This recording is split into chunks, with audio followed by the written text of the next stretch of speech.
Hey, hey, hey, hey, hey, hey. Hey, tea sippers.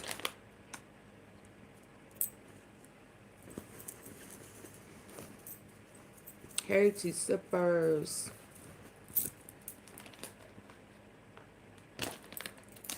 Everybody laughing at your president. Everybody laughing at the clown show. Oh, girl can't even sing the national anthem without getting boo, boo. Leave Greenland, no, leave Greenland alone, boo, boo. Hey, Cynthia. Oh, imagine. I'd have just left off the stage. I saw Michelle not too long ago. Oh, I wonder how she feel. Ooh, she got banned and blackballed and everything. What does that say based on?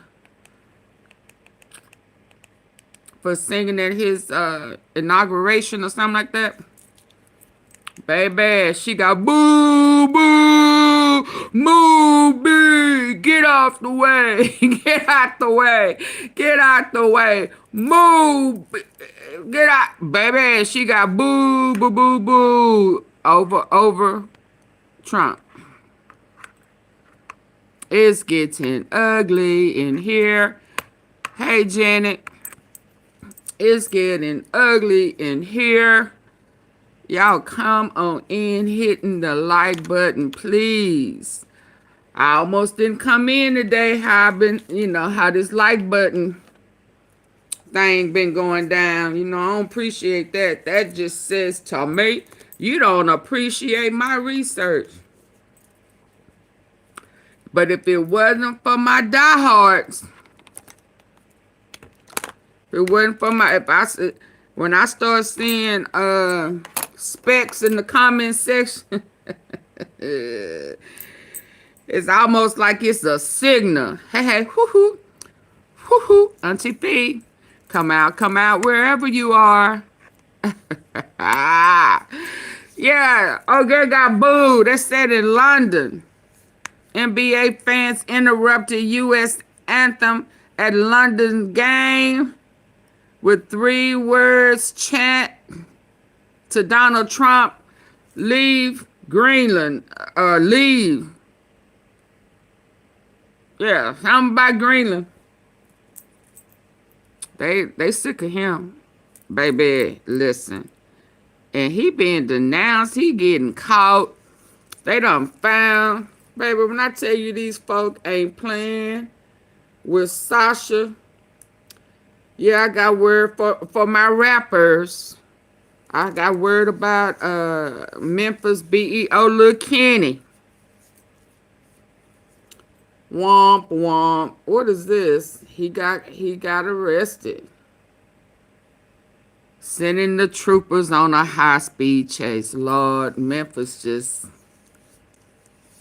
Hey, naturally, Narlins. Memphis just. They should have just left Young Dolph alone. I'm going to say it again. They should have just left Young Dolph alone. Long live Dolph. And long live Mo3. I was talking to somebody today. I don't know how it's all full circle connected. But a lot of this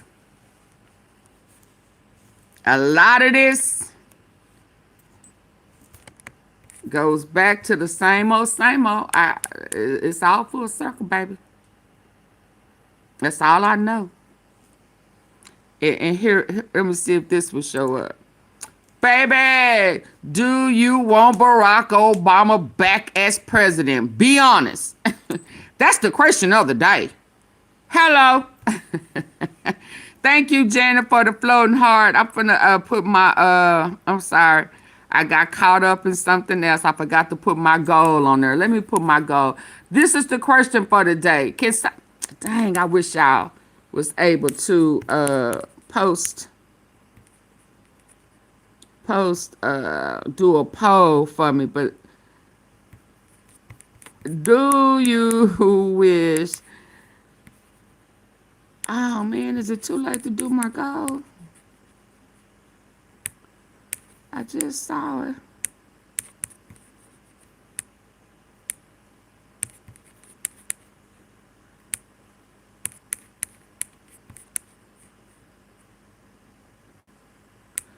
I need to do a poll and set my goal. I can do it on my other device. And the poll need to be, do you wish President Obama was back in office? Let me do this poll right quick. Move this out the way. I don't see feed. Come on in. Oh, girl, I found the, I don't know how I need to start. Do you wish?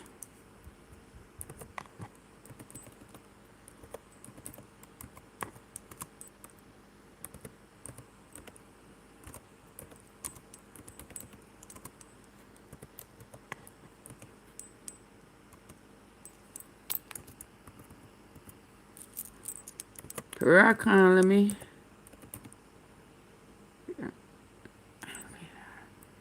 I don't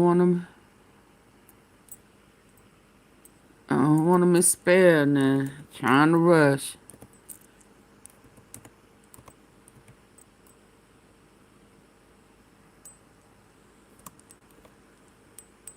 Baby, because with everything that's going on, all of these disguises,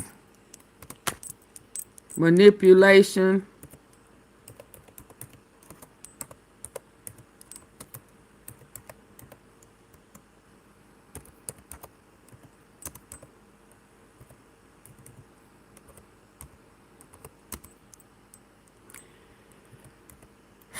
lies, man, lies. Do you wish President Obama was president again? Please hit the like button. Be honest. I should have put be honest, because you know some folk ain't gonna be honest at all. They just don't know how to do it. Dang, I really want to start with what I just saw.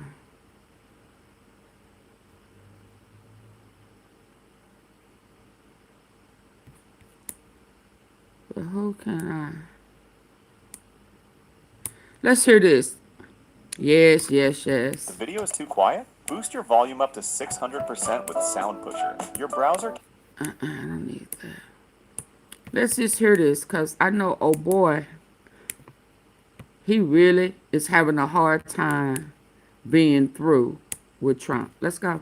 Oh, you're getting what you get. That's who the guy is. And you love, I like, oh, you're getting what you get. That's who the guy is. And you love, I like him. I've grown to like him. If you get arrested by an ICE agent, you have no such right. They're wearing a mask. They don't have to tell you shit. That's a problem. That's a problem on our city streets, right? Because you could, oh, you're getting what you get. That's who the guy is. And you love, I like him. I've grown to like him. If you get arrested by an ICE agent, you have no such right. They're wearing a mask. They don't have to tell you shit. That's a problem. That's a problem on our city streets, right? Because you could also pretend to be an ICE agent. Right. When even Trump fan Joe Rogan starts squirming because of the disgusting tactics of the ICE agents roaming our streets, you know it's bad for Trump. There's two things that are insane. One is the targeting of migrant workers, not cartel members, not gang members. He letting them out. Drug dealers. He pardoning. Just construction workers. He's pardoning the drug dealers. Construction sites, raiding them. And criminals, fraudsters. Yeah. Like, really? When Joe Rogan starts calling ICE the Gestapo and says how there is something wrong about the fact that we can't see the faces of ICE agents. Hi, Angela. Thank you, Naturally Nolans. This is bad. Joe And Rogan, Janet. who was apparently willing to endorse Trump despite all the horrible things Trump had said and done before. Now, one of the things that Joe Rogan said, which was quite interesting, was that we don't have a right to ask their badge or their name. So that's not true. Just because they're not willing to show their face or tell us their badge numbers doesn't mean we don't have that right. Now, we keep calling ICE law enforcement, but it's very interesting because, as That we ain't know, law enforcement. immigration enforcement is a matter of enforcing civil law. It's very rare for it to actually be a criminal offense to violate our immigration laws. But yet, somehow they're roaming our streets with guns and AK-47s as if they are truly law enforcement. Now, the reason why Joe Rogan and others are getting alarmed about ICE is because of the tactics they're taking, especially in Minneapolis right now. Now, as we know, they murdered the woman Renee Good. And after the fact, they have had even more ICE agents roaming the streets. Midas Touch is doing live stream showing what they are doing, and clip after clip is showing the brutality, frankly, of what they are doing and the unconstitutional stopping and searching they are doing of people. Now, here's the thing. According to a recent study, the more Americans who are seeing in real time these clips, the more they are turning against Trump and these tactics. Denounced his Evidently, ass. even people who normally don't follow politics, maybe those people who didn't realize even what Trump had said before, are watching these clips. These clips are getting through. When these clips get through, the study shows that people change their mind about ICE. So just to make sure these clips are getting through, I'm going to show you just one of the probably 1,000 clips I can show. But one recent and very depraved clip of what they just did to a woman just recently. Take a look.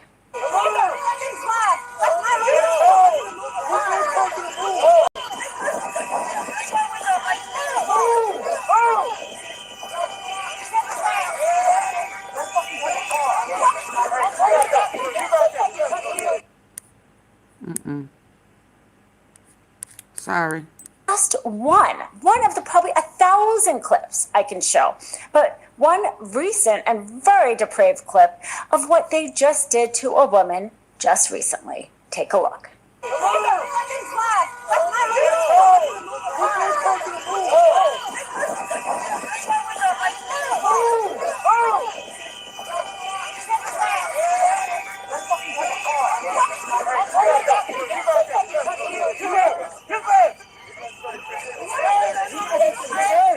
Go that way.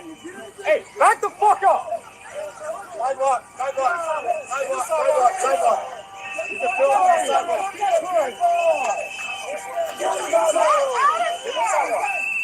Force is not law. Force is not law. You're not. They bust the window out.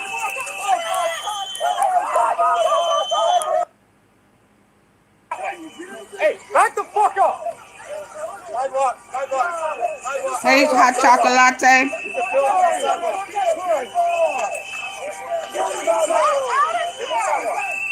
Force is not law. Force is not law. What is he saying? You're not the law.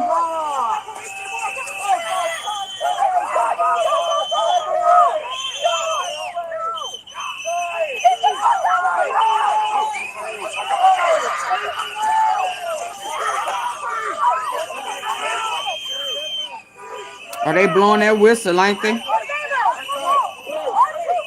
Oh, wait a minute. I can't show that.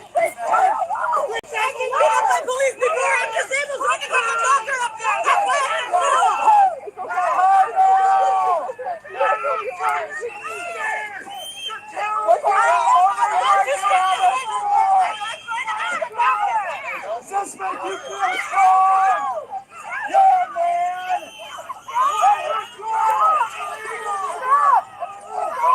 This is your duty!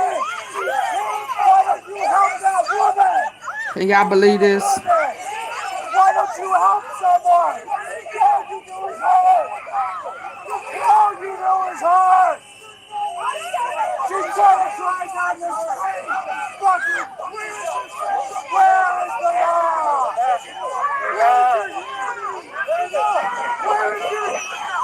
And then he gets in her car. Then he gets in her car. Then they get in her car. Trump is frankly just using ICE instead of the National Guard. The Supreme Court ordered him to remove the National Guard troops from Chicago, and he did so everywhere else. Yeah.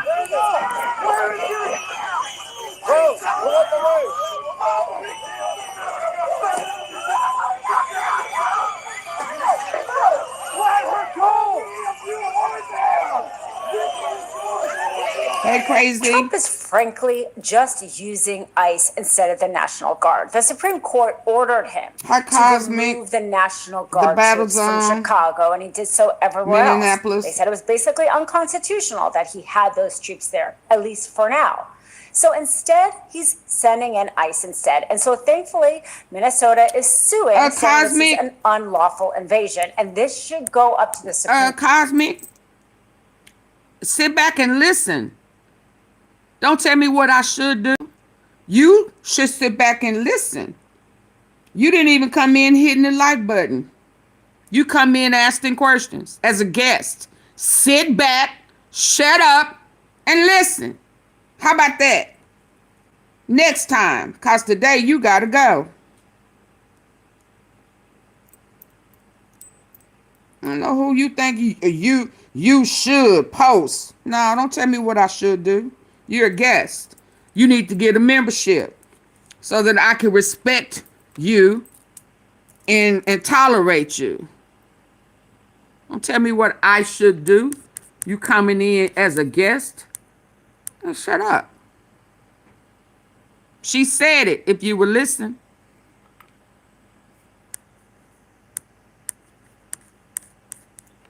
Let's go.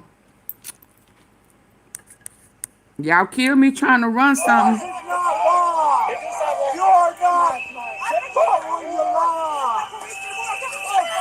It is sickening, hot chocolate latte.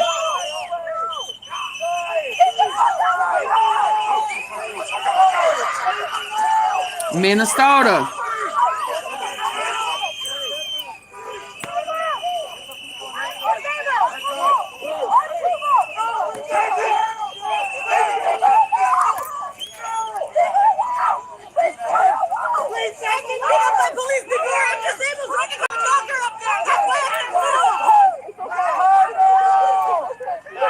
Oh, wow.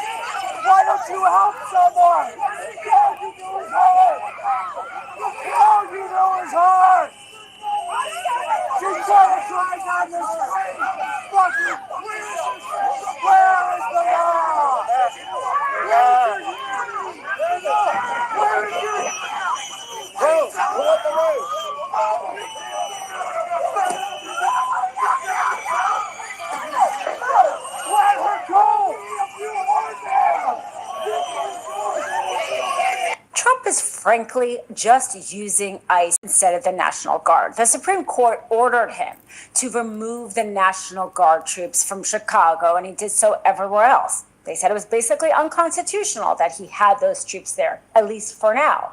So instead, he's sending in ICE instead. And so thankfully, Minnesota is suing, saying this is an unlawful invasion. And this should go up to the Supreme Court. And the Supreme Court should back Minnesota, because obviously this is a pretext. He's obviously substituting one armed force for another armed force. Now let's get into the killing of Renee Good. I have followed shooting trials, police shootings for many years. I followed the Derek Chauvin trial. I followed the Kim Porter trial, the one who used a gun instead of a taser. I followed their job is to deport for many years. And I have never seen a police shooting this casual. Not U.S. citizens. He didn't stop filming with a camera in one hand. It's very hard to convince a jury that you Definitely both not unalive were them. so worried that you were going to be getting killed, but yet still remained videotaping. Also, usually once you get to actual killing, a lot of time has passed. You can clearly see tensions escalate. Sometimes even they de-escalate for 1 moment or two. This escalated so quickly. And it was actually Renee Good who tried to de-escalate it. You can see her Absolutely. demeanor is friendly. You can see her saying, "I'm not mad, dude." And for the theories circulating, where somehow people are saying that perhaps I'm he's with you, justified the Batazon. first shot, but not the second and third. Here's the thing. This is not how jurors work. If a defendant gets on the stand and lies to the jury half of the time, a jury doesn't say, well, you know, those statements that I think might be true, those I'm going to believe. But the statements that are proved to be false, I'm going to disregard. No, they disregard the entire testimony.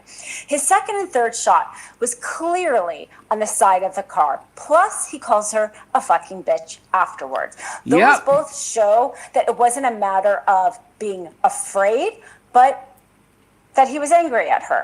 Because a jury has to go into the mind of the shooter. Was it reasonable for him or her to believe they were in imminent harm? And they take the entire context. They could look at the seconds before, they could look at the seconds after.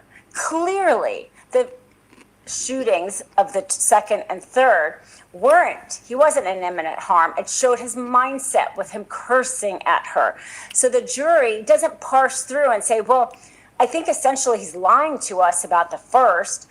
I mean, he's telling us the truth about the first, but not the second or third. They're like, no, once you get on the stand, as he would have to talk about being a reasonable belief, or he doesn't have to get on the stand, but his defense attorney would basically put that theory that all 3 shots were a matter of him reasonably believing. When the second and third are so clearly not about imminent harm, the jury decides that they're just lying about the whole thing. Which is why the federal government is trying so hard not to put him on the stand, because this would clearly get a conviction. So let's get that arrest warrant out there. Let's bring him in no matter where he is. Let's extradite him from another state. We do that all the time. Let him stand trial. Absolutely. And they Like addresses, anybody else who names and addresses, I hope their pictures have been leaked. would kill somebody in broad daylight. Thanks.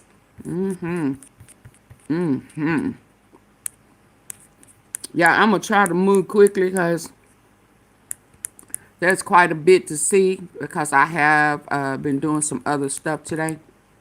But look, they done, whatever penny this is, they done womp womp. He got a womp womp today.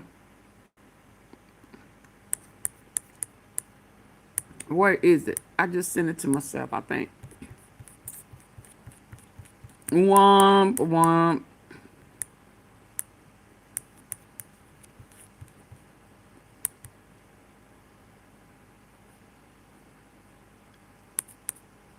Look at him.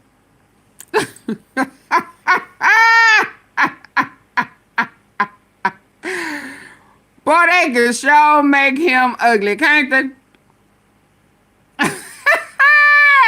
That may have been a real time. What you mad for now? What is this? The Nobel Prize. They said no to you. They said you are not Nobel Peace Prize worthy. And we don't care who try to give it to you. You will not be acknowledged. This ain't a piece of candy where you can share it with your friends. If we wanted you to have it, we'd have gave it to your trifling ass. They said womp womp. Silly rabbit. Tricks are for kids. Is that why you did all that? No, you didn't do that for Venezuela. But you catered to that woman and her fear. Hell, what about the people in the U.S. that's scared of you? Who gonna be our saving grace? and come and remove you out of bed in the middle of the night? Who can we give a shot? Well, you know, Iran coming to get you. They say they coming and they ain't gonna miss. I just hope they aim right.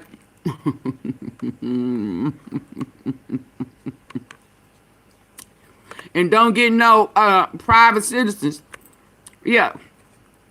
You understand? Whatever. Is he laughing? Is he sticking his tongue out at you? Is he saying,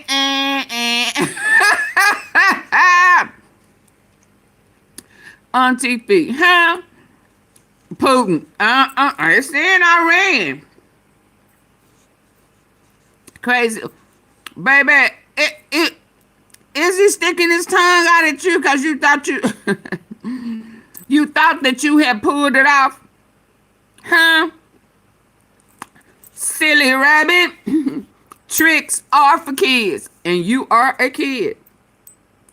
You are absolutely a kid. They saying, say his name. Sasha Riley. Say his name. Sasha Riley. He is the glue that's going to stick prison to you. I believe he the one. He got the tea, and you know it. You know it. You know it. But they saying, womp, womp, womp. Look at it, falling down. I love this, y'all. I love it. He tried it, though. He absolutely tried it. Begging that woman for her Nobel Peace Prize and made her feel like he was worthy by going over there and getting old boy out the bed. Like Ukrainian intelligence. Like you better than he is. I don't trust none of them either. Hi, Benjamin White, but I do trust Barack Obama more than I trust Trump. I'm gonna tell you that now. Said, did you ever worry about World War III when Trump was in office? Hell no. And if you say yes, you're a liar and the truth ain't in you. Did you ever have to wake up worried about what is coming next? Did you ever wake up thinking that President Obama was tied to a child human trafficking? No. Did you ever wake up surprised to find out that a 10, 11, 12, 13, 14, 12-year-old kid had to put stick in somebody's rear end who was taking advantage of him? No. Now, y'all can say what y'all want to say about President Obama. What we going through right now, we would not never. The most people are upset with him about is that he wanted equality for all people. And not just his people.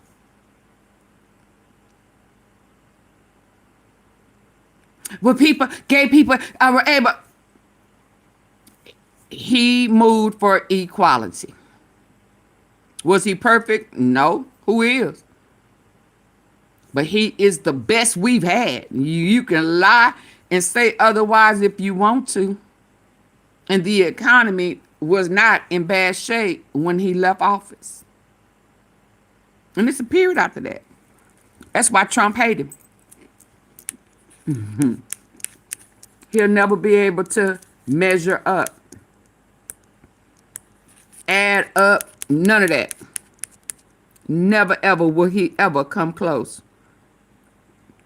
Ever will he ever come close to President Barack Obama. Now, I'm not trying to sway you on your vote. Right now, today, we're saying right now, today, what's the question? Do you wish President Obama was our president? Right now, today. Vote. and then hit the like button. You got to vote and then double tap the face on your phone, if that's how you're listening in, or hit those three dots at the top right corner in. Janet, are you here? Can you ask them to hit the like button for me, please? February 1st. He is defunding assistance to all sanctuary cities that mean no unemployment checks, SNAP benefits, and other assistance. This is what the POS is doing.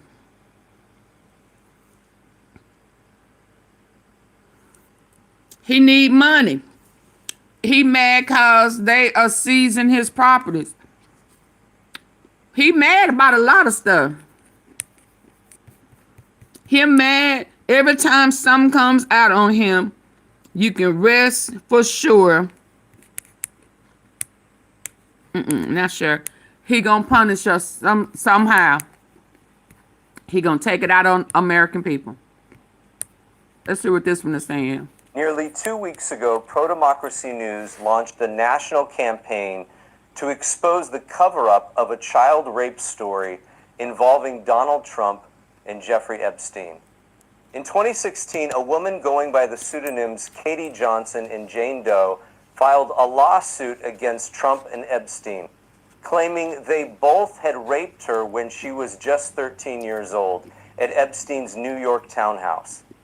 Today, I'm going to share why I believe Katie Johnson's story and her claims.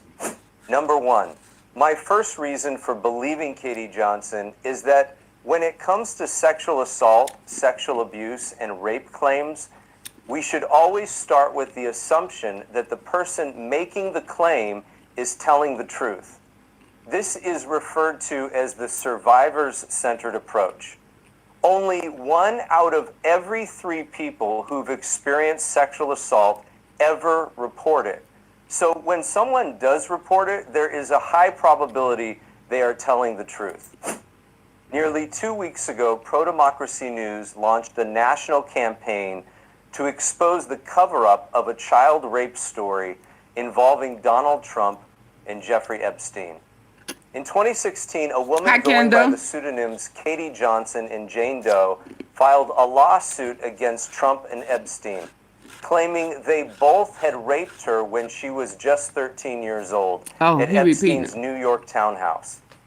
Today, I'm going to share why I believe Katie Johnson's story and her claims. Number one, my first reason for believing Katie Johnson is that when it comes to sexual assault, sexual abuse, and rape claims, we should always start with the assumption that the person making the claim is telling the truth. This is referred to as the survivors-centered approach. Only 1 out of every 3 people who've experienced sexual assault ever report it. So when someone does report it, there is a high probability they are telling the truth. Facts. Nearly 2 weeks ago, Pro-Democracy News.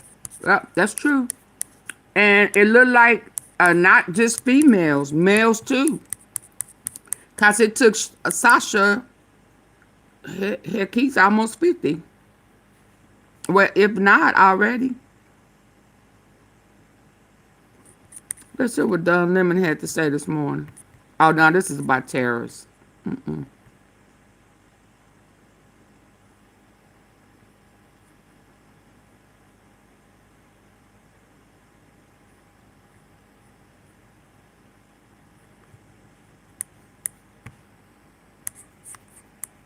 You will not hear me ever lightheartedly make fun of Donald Trump again. It's not going to happen.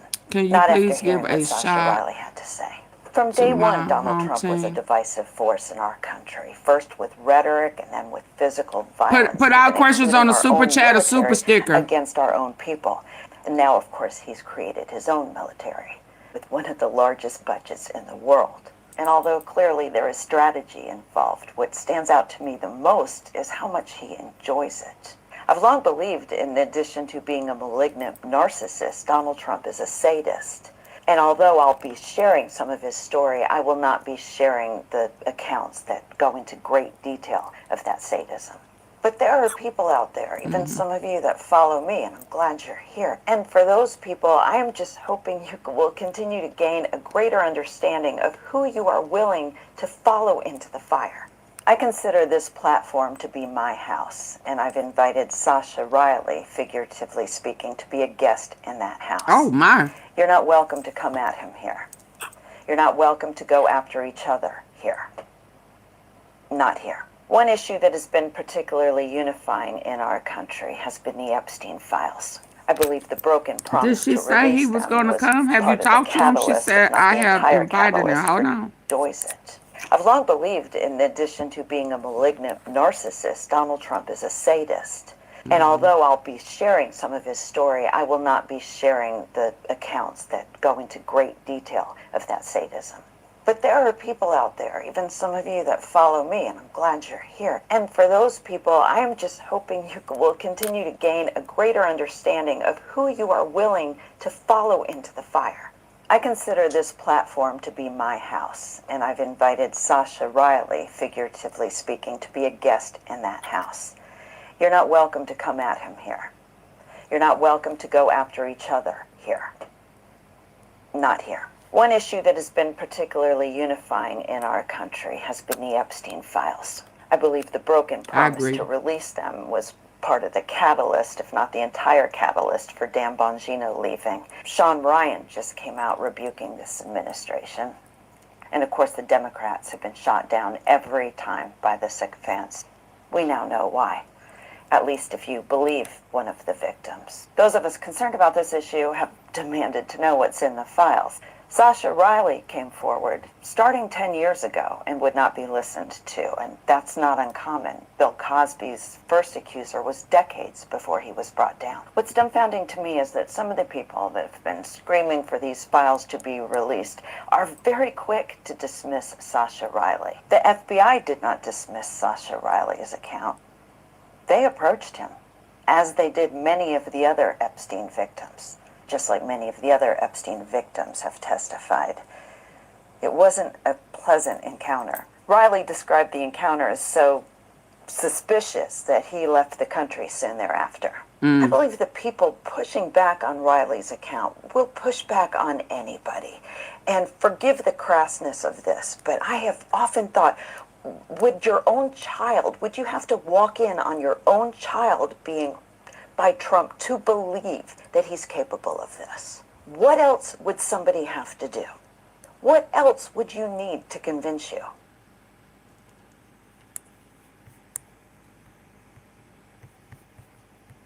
Wait, what is this? Hold on. Oh, list of stuff. Medical records, CPS involvement in. Okay, so the following will collaborate with the parts of the. Oh, this is Sasha. Okay, hold up. Let me sit up. This is Sasha. Shout out to Sasha. Y'all get the likes up. Please get the likes up. Let me get to Sasha.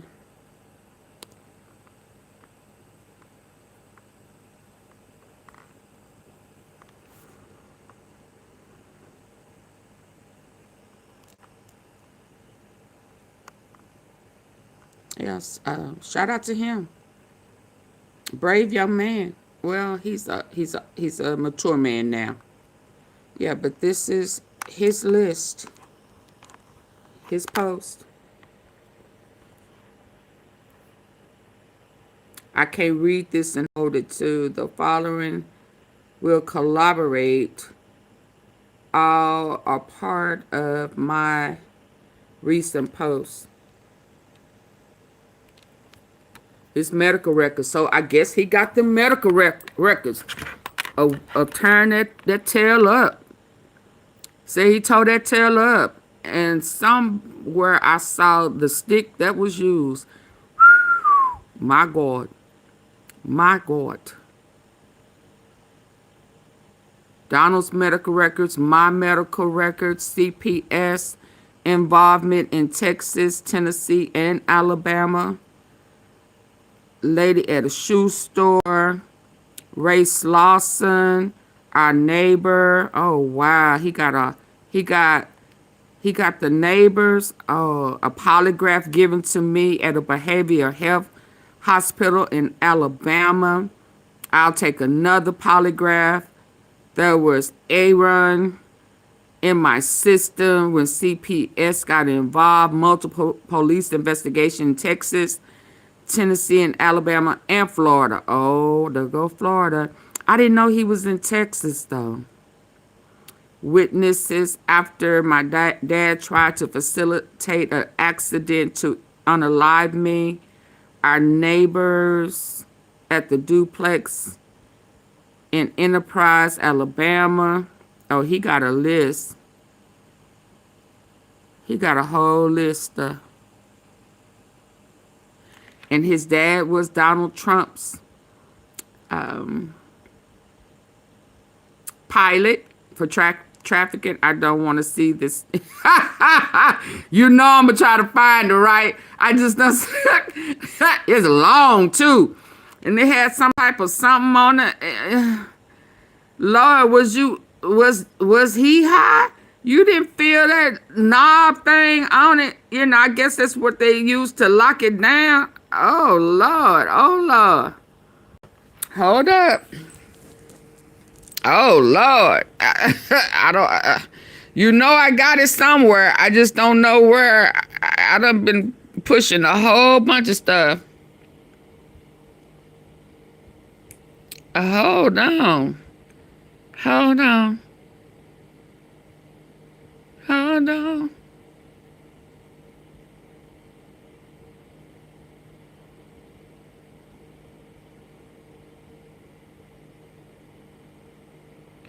Breaking, the U.S. Department of Justice has formally moved to block the appointment of the independent. Did they deny it? I just need to know if they denied it. I mean, they gonna try to do some of everything. And it says member of Congress cannot intervene in the release of the Epstein files. Your homies can't help you now.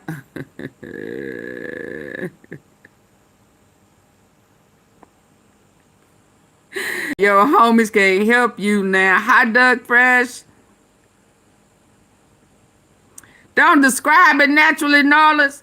You know we gotta talk about it. I gotta make sure my tea sippers are informed, baby. Congress can't help them now. They trying. He heard Sasha. He was like, Sasha? I don't know a Sasha. He said, oh yeah, you do.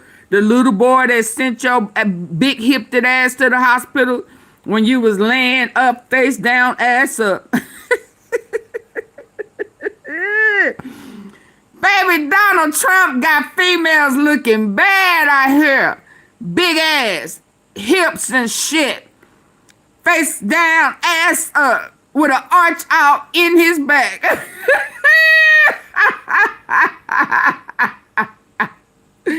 You don't know how to arch that thing? Shit. Huh? What you say, gone in the what? I can't see that. Yes, indeed. Hold on, y'all. Hold on. Get the likes up. He said, I can teach y'all how to arch that back, baby. Make them want to come back.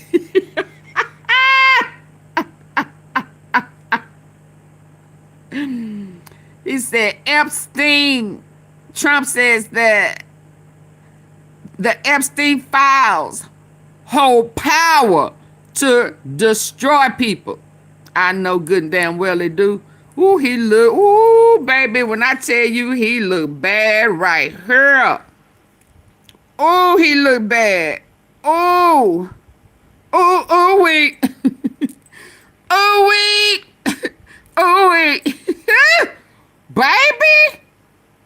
Baby, you better stay. Them close-ups don't do shit for you, do they? Where Dougie, where? Gone in the wind. You gone in the wind. Orange man got a lot of ass up in them big ass hips. What's that cute? He ain't cute in the face. Thick in the waist.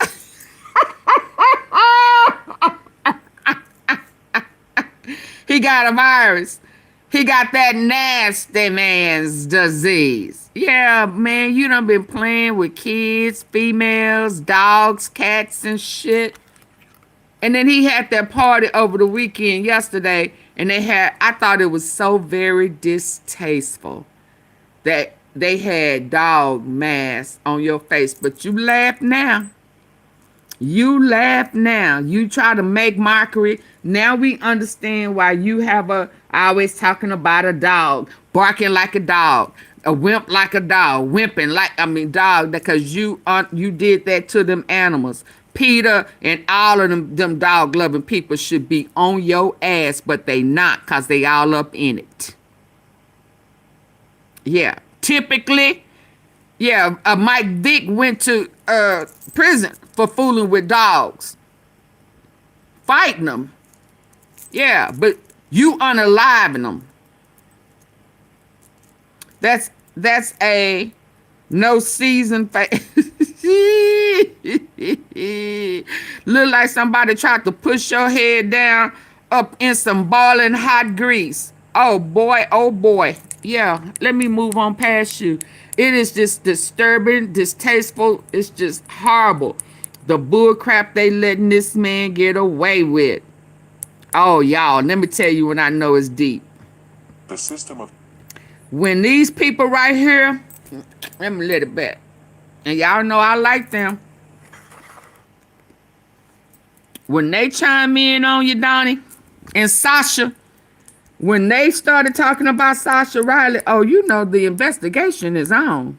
Control is unwilling bleeding the truth, and now the elites are panicking. Hold on. The system of control is unwilling bleeding the truth, and now the elites are panicking. We've been told the Epstein files were a closed book, a private tragedy, and nothing left to investigate. But the corrupt system lied, because they aren't just hiding names, they are hiding the machinery of a state-sponsored trafficking network. Sasha Riley, a military-grade whistleblower the elites are trying to scrub out, has finally shattered that silence. Y'all know they coming, right? While the DOJ releases heavily redacted fluff to distract us, Sasha's testimony reveals the cold gears of a joint operation between Mar-a-Lago, the military, and Epstein. He didn't just see a party, he saw military logistics, secure black sites, and 87 newly uncovered shadow flights that bypassed every civilian law, moving victims like cargo through nodes that the average citizens aren't allowed to see. Wait a minute, what? Riley testified that the current administration... What? Epstein. Now, y'all know when these faces, the anonymous people... Now, y'all, we know this, right? We can't get brand new. Now, you know, it sounds like he done talked to him, or he has been provided information that goes a little deeper than that little interview old girl did. Shout out to her for her interview as well. But now he talking about that cargo. He talking about that military. He talking about what his daddy, his foster dad, was doing for Trump. You understand? You understand? It's getting deep. When you know when these anonymous faces come, oh yes sir, it's about to come out. And the ones who don't want to talk about it, the news medias that are afraid of being sued, yeah, it's coming. It's coming. Cause old girl only said, he only told her that his foster dad, you know, maybe ran some UGS, but he for sure trafficked kids. Now he's saying by way of military as well. And when we hear about old Sarge, I didn't put his name because I ain't want, old Sarge, maybe I need to go. He don't want his name really put in it, but he damn sure confirmed what Sasha said happened when that child adult activity showed up on the military campus. He confirmed it. Y'all get the likes up. The tea is hot. Ooh, Specs gonna be mad, ain't he? Dangerous group. Oh yeah, but the problem is they've been getting away way too long. They've been getting away way too long. Hold on. Let me move on back. Oh, let's listen to what they said. I stopped it so I can move on. Let's go.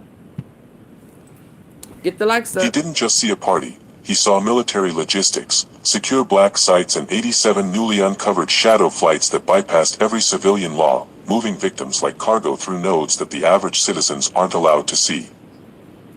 Riley testified that the current administration is actively scrubbing his evidence, redacting the names of the pilots and the contractors, not just to protect DT but to protect the entire trafficking network. They are using the Epstein Files Transparency Act as a shield, blacking out the very military transport logs that prove the state's involvement. And do you know what they told him after unaliving a female victim? The traffickers said, "Don't worry, boys are hard to find, not just to protect DT." So they are okay. So the military, we know they doing the judge. Now we finding out that they are redacting the military. The military. Oh wow. Riley testified that the current administration is actively scrubbing his evidence, redacting the names of the pilots and the contractors, not just to protect DT but to protect the entire trafficking network. They are using the Epstein Files Transparency Act as a shield, blacking out the very military transport logs that prove the state's involvement. And do you know what they told him after unaliving a female victim? The traffickers said, "Don't worry, boys are hard to find." Oh yeah, and he that is the arrogance they say of the elites. He back begging Trump, "Please let me back, please let me back." They tricked me into talking against you. Please let me back, please let me back. And you know, I'm gonna be honest. I think at this point, I don't know. I would think that I wouldn't trust. Now, if I was Trump, I wouldn't trust him. I would think at this point, ain't anybody trying to set me up. But let him back in there so you can piss him off and he can tell on his ass again. Starlight, it's dark. It's dark. Yeah, I saw him. Let me finish this. And they think because they control the satellites and the... not just to protect DT, but to protect the entire trafficking network. They are using the Epstein Files Transparency Act as a shield, blacking out the very military transport logs that prove the state's involvement. And do you know what they told him after unaliving a female victim? The traffickers said, "Don't worry, boys are hard to find." That is the arrogance of the elites, and they think because they control the satellites and the servers, they can make our people disappear into the national security void. They are using Pam Bondi and the DOJ to redact DT's name from 40,000 pages while Ghislaine Maxwell gets concierge treatment to stay quiet. This isn't a political hoax. It is a crime against the citizens, and a crime against all of us. The silence is the loudest proof that they are guilty. Don't look to the mainstream for truth. Look at the evidence they are trying to bury. Time to awaken and see through the illusion. We do not forgive. We do not forget. Anonymously enlightening out.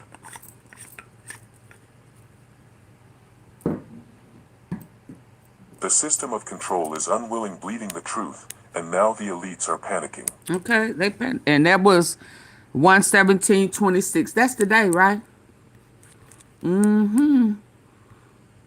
Hold on, I'm trying to make sure I don't have to come back over here for something. I be having stuff all over Omega. They are legitimately, proactively protecting pedophiles. They are protecting pedophiles. All of the ones redacting Omega the abuser's podcaster name. Sean The White turned House, on Trump. Listen up, everybody. The fucking White House is protecting. Hold on, because he was a Trump supporter. He's being denounced. Here go another denouncer. Donald Trump, you're fired. Your homies firing you. Donald Trump, you're fired. Absolutely, y'all better let him go. Look like another TKO. Let's go. They are legitimately, proactively protecting pedophiles. They are protecting pedophiles at this point. By redacting the abusers' names. By The White House, listen up, everybody. The fucking White House is protecting pedophiles. You hear that? They're fucking protecting pedophiles. Y'all hear that? That's what the fuck they're doing. That's what the They are fuck they doing. legitimately, proactively protecting pedophiles. They are protecting pedophiles at this point. By redacting the... Let's be clear. There go another denounce. Yeah. Donald Trump, you're fired. President Obama said, and you thought you was going to get a Nobel Peace Prize. Psych. You male dyke. Here you go. Every time you turn around, you talking about releasing the Epstein file would destroy people's lives. You don't think what y'all did to those kids destroyed their life? Oh, you don't care because they don't have no money. Yeah. They can't do nothing for you. But showing the Epstein files, releasing them will destroy the reputation of innocent people. You a lie. You a lie. Yeah, you a lie. Yeah, that's why your ass ain't getting that Nobel Peace Prize. And they say you can beg for it. Who said this? Conservatives. Says Sasha Riley's Google his story. Everything will start to make sense. People magazine said Trump sends email about sitting alone in the war room needing money. Just me, one dying laptop.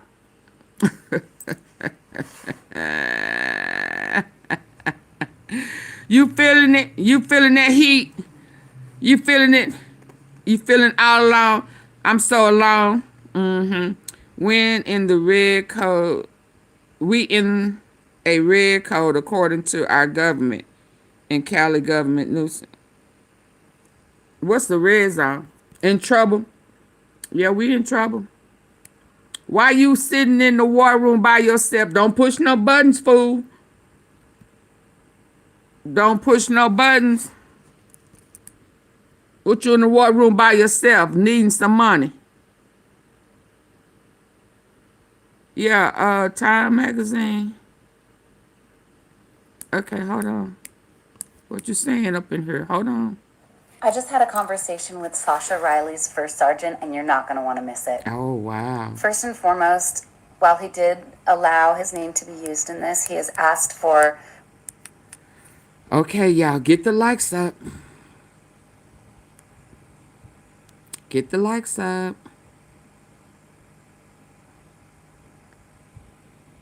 Double tap the face of your screen. Double tap the face on your phone. Let me see if I can bring him in. I hit the 3 dots at the top.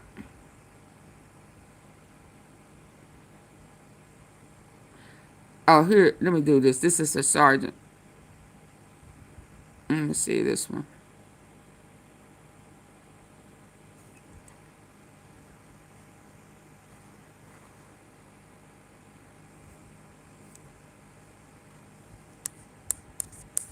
Double tap. 182 people in here. I have less than 100 likes, so get them up.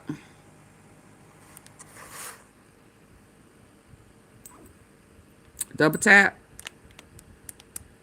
the face of your phone that you're looking.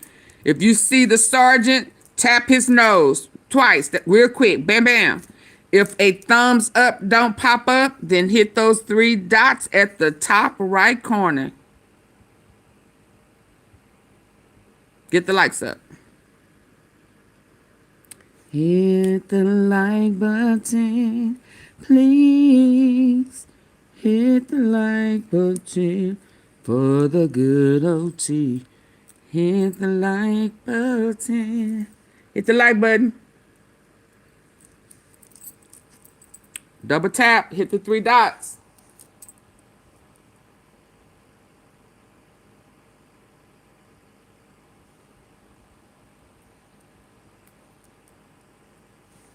What time is it? What time is it? 9:25. Double tap. Hit the 3 dots or leave. Hit the 3 dots or leave.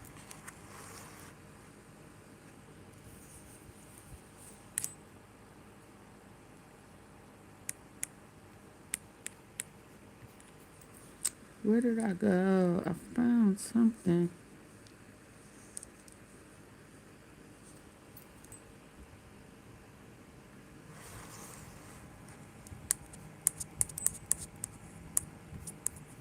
I just had a conversation with Sasha Riley's first sergeant, and you're not going to want to miss it.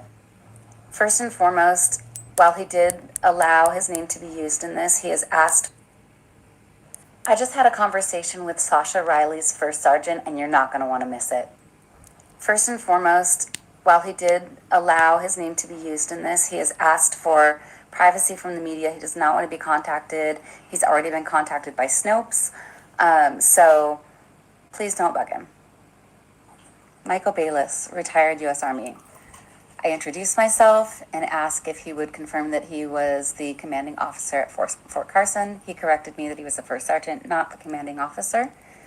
I asked if he would confirm the existence of the video mentioned.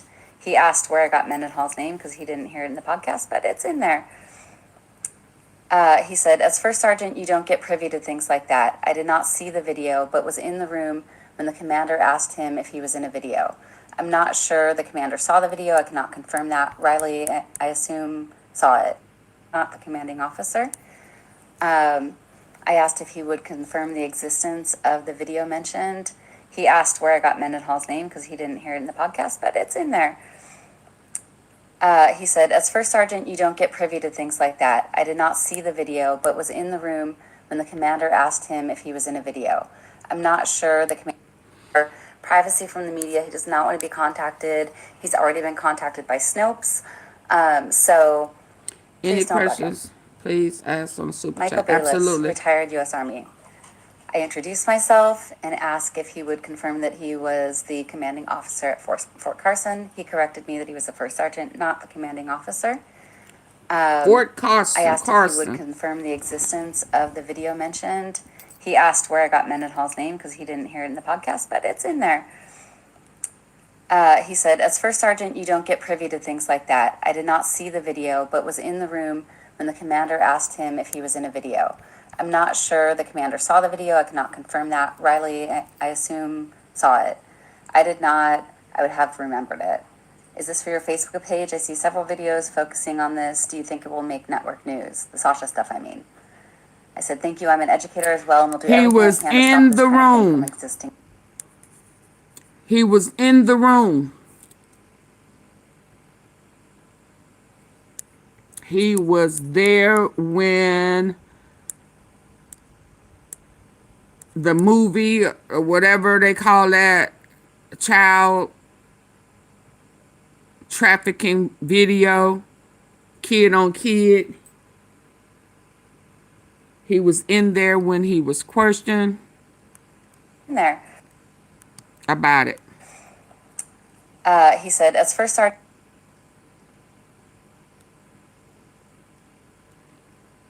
Bless his heart.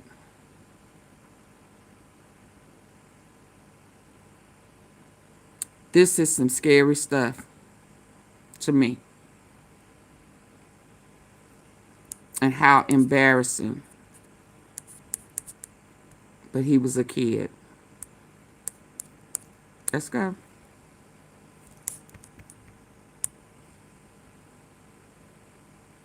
Okay, come on, baby girl.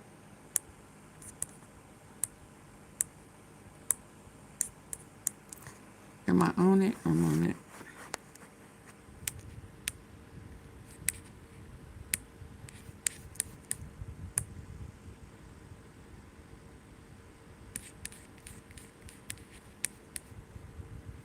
Sergeant, and you're not going to want to miss it. In the podcast, but it's in there. He said, as First Sergeant,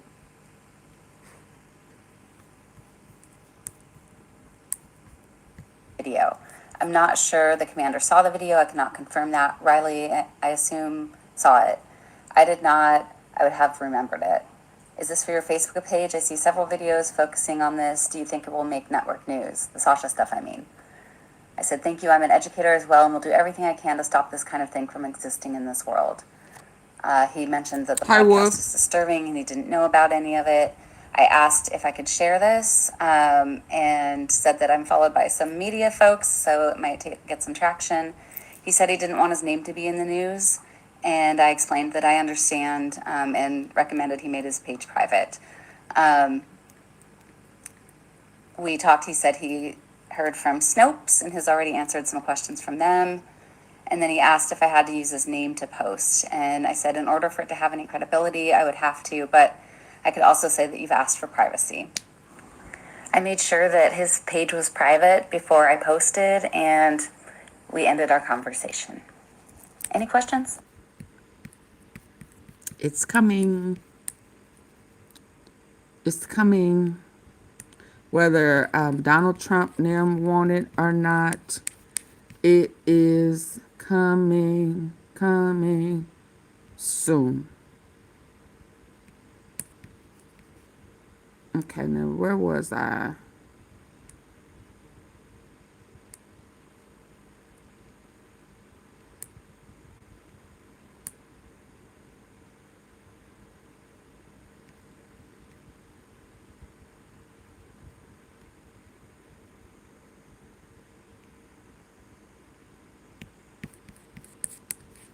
I know.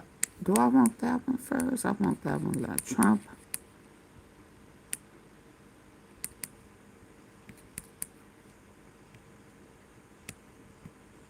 Why he is so furious that the Senate is in all-out revolt on him right now and is loyalty and subservience are the things that matter most for Donald Trump and his stooges. It is why he is Did he so call them furious stooges? that the Senate is in all-out revolt on him right now and his attempts to try to buy or invade Greenland. But it's important to recognize he that call while them Donald Trump stooges? demands loyalty from others, he refuses to offer it up to anyone else. And that is what those same Republicans turning on Donald Trump are waking up to today. Because Donald Trump is attacking them and just cost one of them their job. We are going to get into it all, but before we do, if I could quickly ask you to leave a like on this video, and if you haven't already and you enjoy our channel, to hit that subscribe button because it goes a long way in supporting our work. Now, it was Don Bacon that said an invasion of Greenland would end Donald Trump's term, but it looks like it is collapsing before that even happens, and Mike Johnson is trying to prevent that. So he's gaslighting and trying to demands loyalty from others, he refuses to offer it up to anyone else. And that is what those same Republicans turning on Donald Trump are waking up to today. Because Donald Trump is attacking them and just cost one of them their job. We are going to get into it all, but before we do, if I could quickly ask you, because it goes a long way in supporting our work. Now, it was Don Bacon that said an invasion of Greenland would end Donald Trump's term, but it looks like it is collapsing before that even happens, and Mike Johnson is trying to prevent that. So he's gaslighting and trying to sell us on the fact that nothing's even happening. Don't believe your lying eyes. And it's important what he said right here. Don't believe your lying before we get eyes. into the Senate revolt. Okay, let me address them in turn. We're not at war with Greenland. We have no intention of being it. We're no reason to be at war with Greenland. Okay, everybody knows there's geopolitical and strategic importance of that landmass, and that's what everyone has talked about. By the way, this is not just President Trump. I think this goes back to Truman. Like many presidents have acknowledged the strategic placement of Greenland and how important that could be to our country. And the president's talked about that, rare earth minerals and other things. They're talking about diplomatic channels for this. Well, Okay, there's lots why been haven't said we about needed it, the but minerals before I know now? this personally because I talked to the governor of my state a couple of days ago, Jeff Landry, who has been appointed to be our person there, our Why individual haven't who we would go and needed help them with these minerals before negotiations. now? So Mike Johnson says that we're not at war with Greenland. We're not going to invade Greenland. This is all just the media blowing things out of proportion. It's the Democrats' fault for repeating Donald Trump's words, not Donald Trump's fault for saying Donald Trump's own words. You know, that's not what Mike Johnson wants us to believe. But why else would be levying tariffs? Well, why else would Donald Trump be imposing tariffs if we weren't at war? Donald Trump's own argument to the Supreme Court is that he needs these tariffs for national security purposes. So if there's no national security implication for Donald Trump levying tariffs against NATO countries because they haven't handed over Greenland, well, both of those arguments don't make sense then. Also, pay attention to the way that Mike Johnson is trying to gaslight us on this issue, saying, "Oh, it's just absurd. We're not doing this. Just don't pay attention. Focus on anything else except the Epstein files. Don't ask us about those either, or the economy, or housing, or anything." Mike Johnson just doesn't want us to talk. He's saying this, though, because he knows it is deeply unpopular, and he knows that the Republicans in his conference also are furious. They are just as upset as we are, not because Donald Trump is unhinged. They're fine with that, but because it's going to be a huge problem for them in the midterm. So Mike Johnson sees the implications of all of this in the House, and it's why, at least publicly, he's trying to deflect, although Donald Trump is his puppet master, so he doesn't want to get in charge. But if we go over to the Senate side, it's very public. It's a very public spat. It's a very public revolt. And Rand Paul made that very clear, that the entire Senate is against this and Trump's actions, and it ultimately led to Donald Trump attacking his own party and costing a Republican their job in the post we're going to get into after. Diagnosed with Crohn's disease and struggling with your symptoms? It's not too soon to talk to your doctor about Entyvio from... Senator Paul, do you think there would be enough Republicans to pass the legislation that Senator Kaine talks about on tariffs and potentially a second war powers resolution? On the war powers or on militarily invading Greenland, I've heard of no Republican support for that. Even the most hawkish members of our caucus have said they won't support that. So I think it's going to be very difficult. I think he keeps rattling the cage saying that. But as far as trying to buy it peacefully, you don't get purchasers to come around by berating them and telling them you'll take it anyway. So I don't think that's very successful. With regard to emergencies, this is the same debate the Supreme Court has before it right now. And I don't think that you can, through an emergency, say, well, the Constitution is no longer valid. The Constitution says taxes originate in the House, go to the Senate, and then go to the President for signature. It doesn't say the President can just write up new taxes and threaten them anytime he wishes. So I think this is unconstitutional.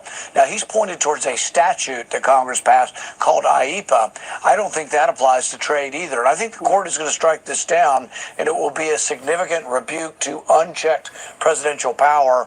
The sooner the better, though, because the power continues to be used. And if it's going to be checked, the Supreme Court should go ahead and release its opinion as soon as we can. Senator Paul. So Rand Paul says not a single Republican, even the most hawkish in the Senate, is on board with this. Now, it's interesting because earlier today on the Sunday shows, I heard Ted Cruz say that, you know, Mr. Trump is so dead set focused on keeping us protected, and he's so America first. And the only reason that he would want Greenland is because, you know, he wants the rare earth, which we can get anyway, or he wants the strategic, yeah, that's what I'm saying, why we haven't been NATO before. The point of NATO, and maybe why we should support our friends in Ukraine. Okay, y'all, listen, I keep asking y'all, I keep putting comments in the comment section to please double tap the face of your screen, get the likes up.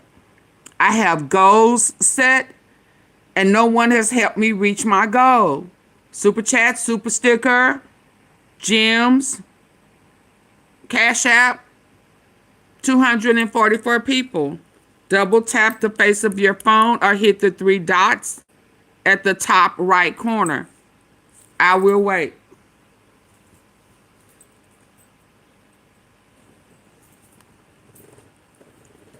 I'm gonna wait. I'm sick of asking.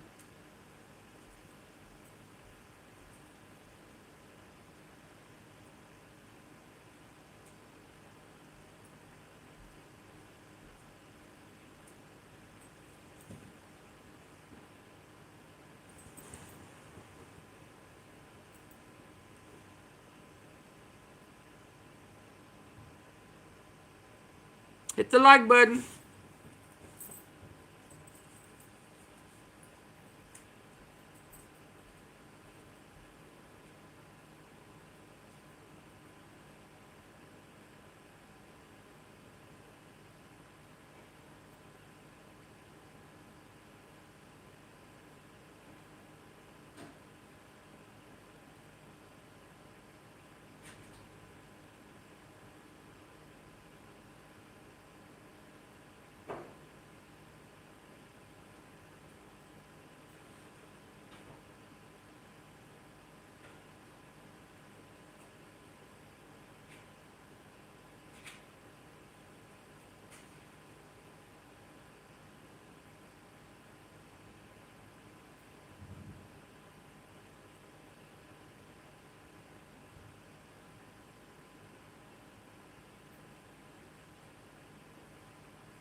Likes up.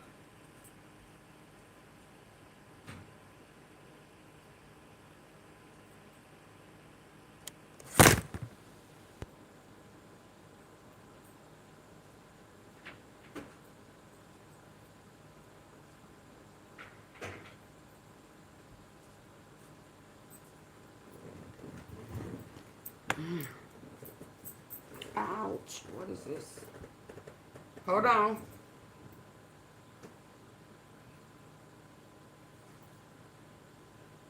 Oh.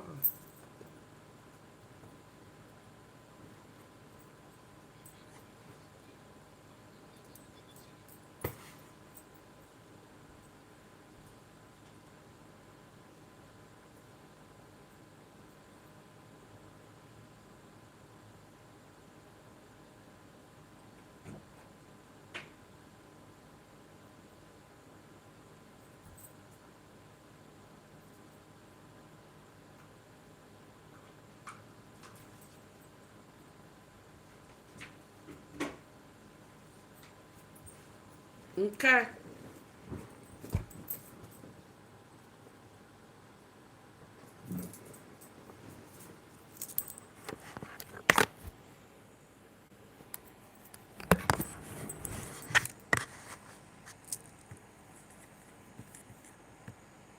Away from him. Again, someone who was groveling at Donald Trump's feet. And so, primary challenger in Louisiana, finishing off the tweet. Now, he's pointed towards a statute that Congress Wait a passed minute, called I IEPA. thought- Do you think there would be enough Republicans to pass the legislation that Senator Kaine Thank you for talks the about floating on heart. tariffs and potentially a second war powers resolution? On the war powers or on militarily invading Greenland, I've heard of no Republican support for that, even though most hawkish members of our caucus have said they won't support that. So I think it's going to be very difficult. I think he keeps rattling the cage saying that.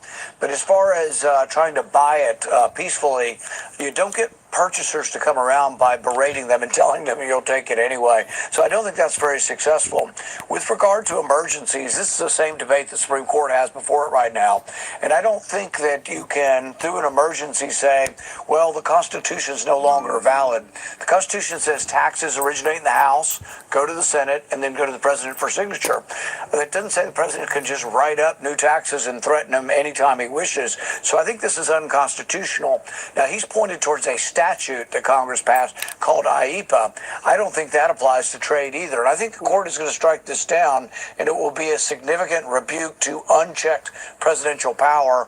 The sooner the better, though, because the power continues to be used. And if it's going to be checked, the Supreme Court should go ahead and release its opinion as soon as we can. Senator Paul. So Rand Paul says not a single Republican, even the most hawkish Y'all hear that? in the Senate, is on board with this. Now it's interesting because They're gonna turn on him. the Sunday Good. shows, I heard Ted Cruz say that, you know, Mr. Trump is so dead set focused on keeping us protected, and he's so America first. And the only reason that he would want Why would Greenland? is How's because, Greenland he America wants first? the rare earth, which we can get anyway, or he wants the Yeah. strategic territory, the point of NATO, and maybe why we should support our friends in Ukraine. But he didn't fully endorse the idea. So Rand Paul is right. He's spot on that Donald Trump is doing something incredibly unpopular with everyone in the Senate. And many senators are opposing Donald Trump. And it's one of the reasons why he just turned on Senator Cassidy in this post right here. The Twitter account Republicans Against Trump broke the news that after voting to convict Trump in his impeachment trial, Senator Bill Cassidy spent the last year groveling and publicly humiliating himself to get back into Trump's good graces, including voting for RFK Jr., despite knowing he's utterly unfit. Now, Donald Trump just endorsed Cassidy's primary challenger in Louisiana, finishing off the tweet, writing, "Hope it was worth it, Bill Cassidy." Oh, wow. We focus on Petty. making the most craveable chicken finger meals, getting them right He every time. on Get Back.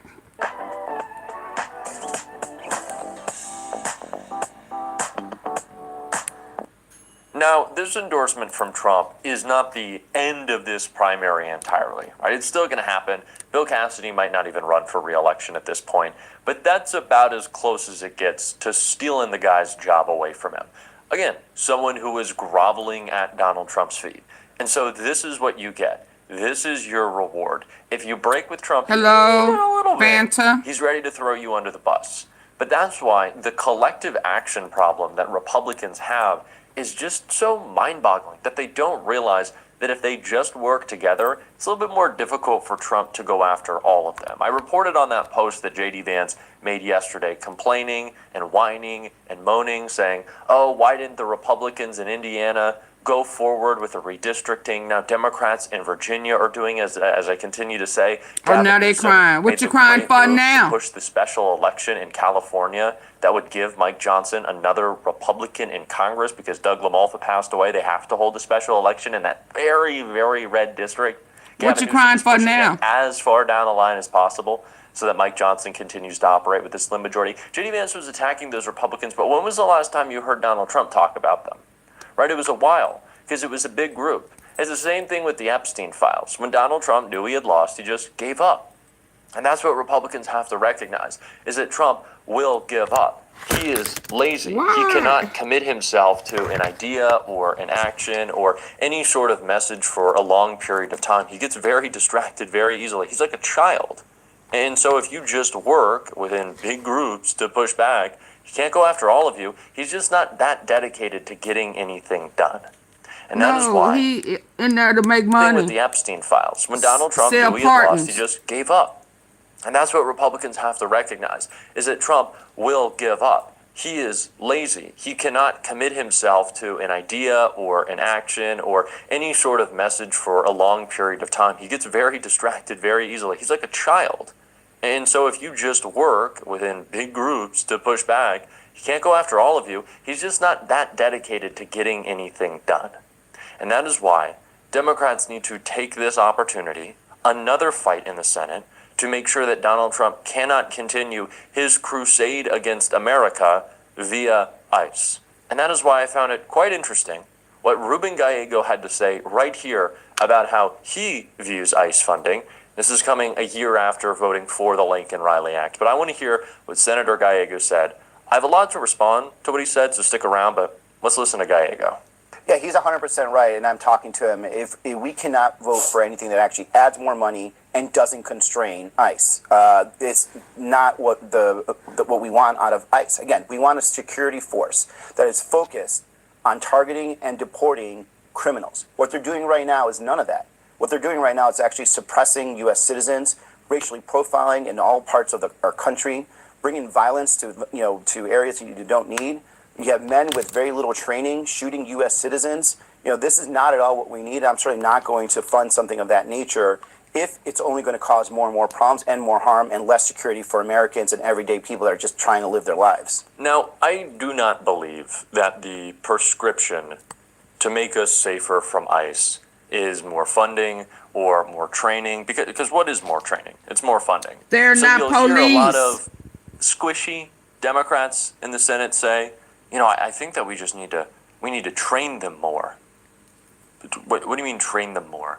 They know not to kill people. They do it anyways because they don't think they're accountable. No amount of training is going to fix that. Jonathan Ross, in fact, the murderer who killed Renee Good, he was very well trained. Well trained, whatever that means. He had gone through a lot of training. He was in the military. He was in law enforcement for years. This is not an individual who just woke up one day. They gave him a gun. They said, get out there. And the solution is to just not so quickly process people and decide that they can be ICE agents. Although that is an issue. ICE but that wouldn't have is solved the Proud Boys. The only thing that can stop ICE from killing people is stopping ICE entirely.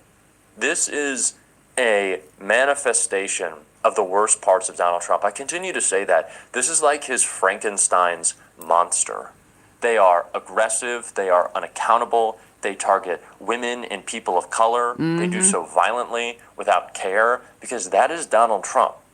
Absolutely. And so you cannot separate these two things. If you're a Democrat who doesn't want Donald Trump and all that he represents plaguing our government anymore, you can't make tweaks to ICE. That would be like saying, well, what we really need to do with this Trump presidency is make a couple tweaks around the edges. To ICE. No, it is incompatible with America. It's like a bad organ transplant, okay? Oh, yeah, no. We have to cut it out, right? If you have a kidney that they stuck inside you that doesn't fit, they don't say, well, we're going to give you a couple of pills. People are sending messages to ICE. This is not how this works. There is no prescription to fix ICE. You have to get rid of it entirely. Full reform, gut it. And any Democrat saying, well, this didn't work with defund the police. I think the police as a whole is very different from ICE. Right? I don't think people know what ICE is or what ICE does aside from beat up and blue shoot states people. stop Trump budget bill with 4 new budgets. Laws at the border. There are certain things you can and cannot bring into the United States. Things need to be processed, so on and such. We want a great pathway for people to be able to come in, right? Like we do want enforcement of the border. Yeah. But this is not the way to do it, right? Okay, hold on. Machine learning is advancing, but businesses wonder Yeah, if some machines can keep up. Let's welcome our new coworker. If you enjoy a good Donald Trump humiliation story, Hold on. Loyalty. Oh, yeah, I love a good one. World leaders are putting their knee on Donald Trump's neck and they are pressing down and down and down. They are deploying more troops right now to Greenland. Take a look right here. You see an aircraft carrying German soldiers just landing at... Hold on. World leaders draw blood. Oh, wow. Except federal. Oh, oh, he took the bait. Hold on. Dang, so much going on right now. Hold on. And y'all get the likes up. What happened?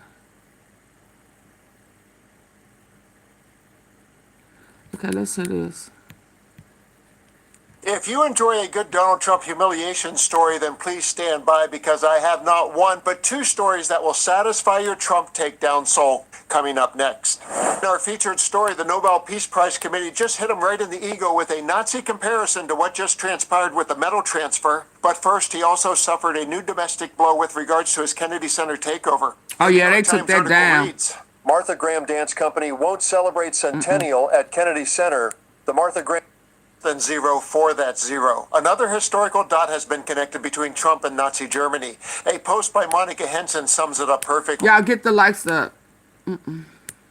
Two people in history have gotten secondhand Nobel Peace Prizes that didn't win. The first was Joseph Goebbels in 1943. I don't the care Peace about Prize that. Committee issued. I don't care about that. Not right now. Too much other stuff going on. Hold on.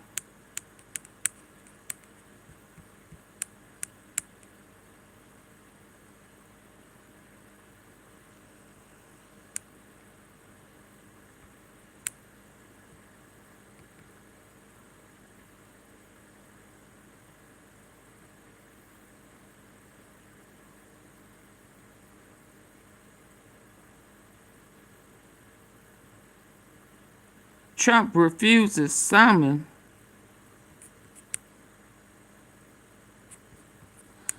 Hold on. Get the lights up.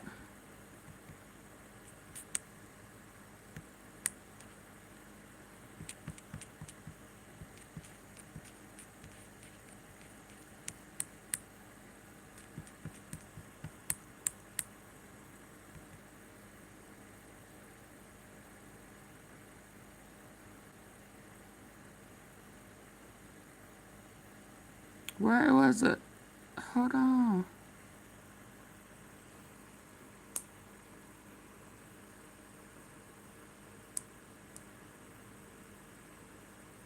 Hold on. I'm trying to figure out why this is not in my timeline. I'm going to have to hurry up and get to the turning point in the lawsuit. But where is this at? Hit refresh.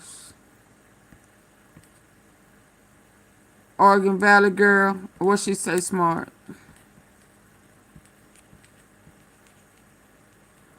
Game over.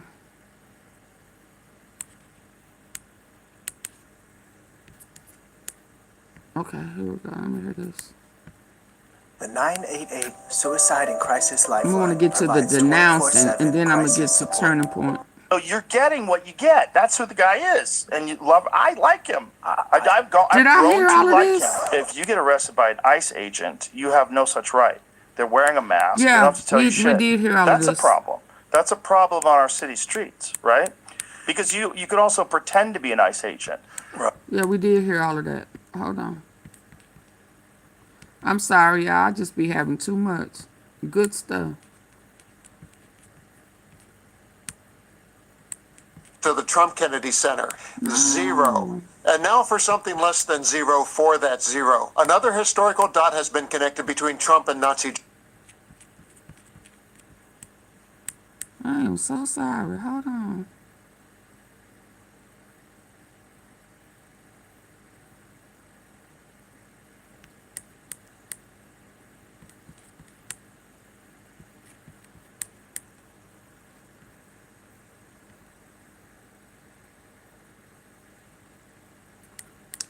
They're hurting people.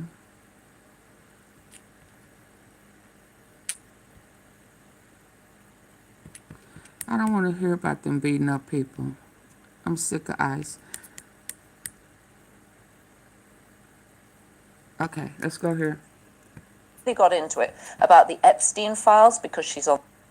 If you are close enough to the president, it doesn't matter if you are a drug trafficker. It doesn't matter if you're a child rapist. It doesn't matter if you're a dictator. If you're close to him, then you don't have anything to worry about. Look at it, 24 but if hours. You are I on the don't know what opposite time. side of him, that's when you become a bad person, and you may not even be a criminal. It is crazy to have such a brazen criminal running the United States. And that's exactly who he is. He's a brazen criminal. He's a what?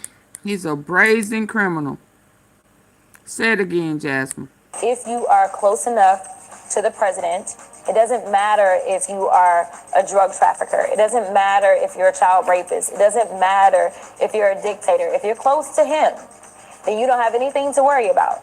But if you are on the opposite side of him, that's when you become a bad person, and you may not even be a criminal. It is crazy to have such a brazen criminal running the United States. And that's exactly who he is. He's a brazen criminal. Absolutely.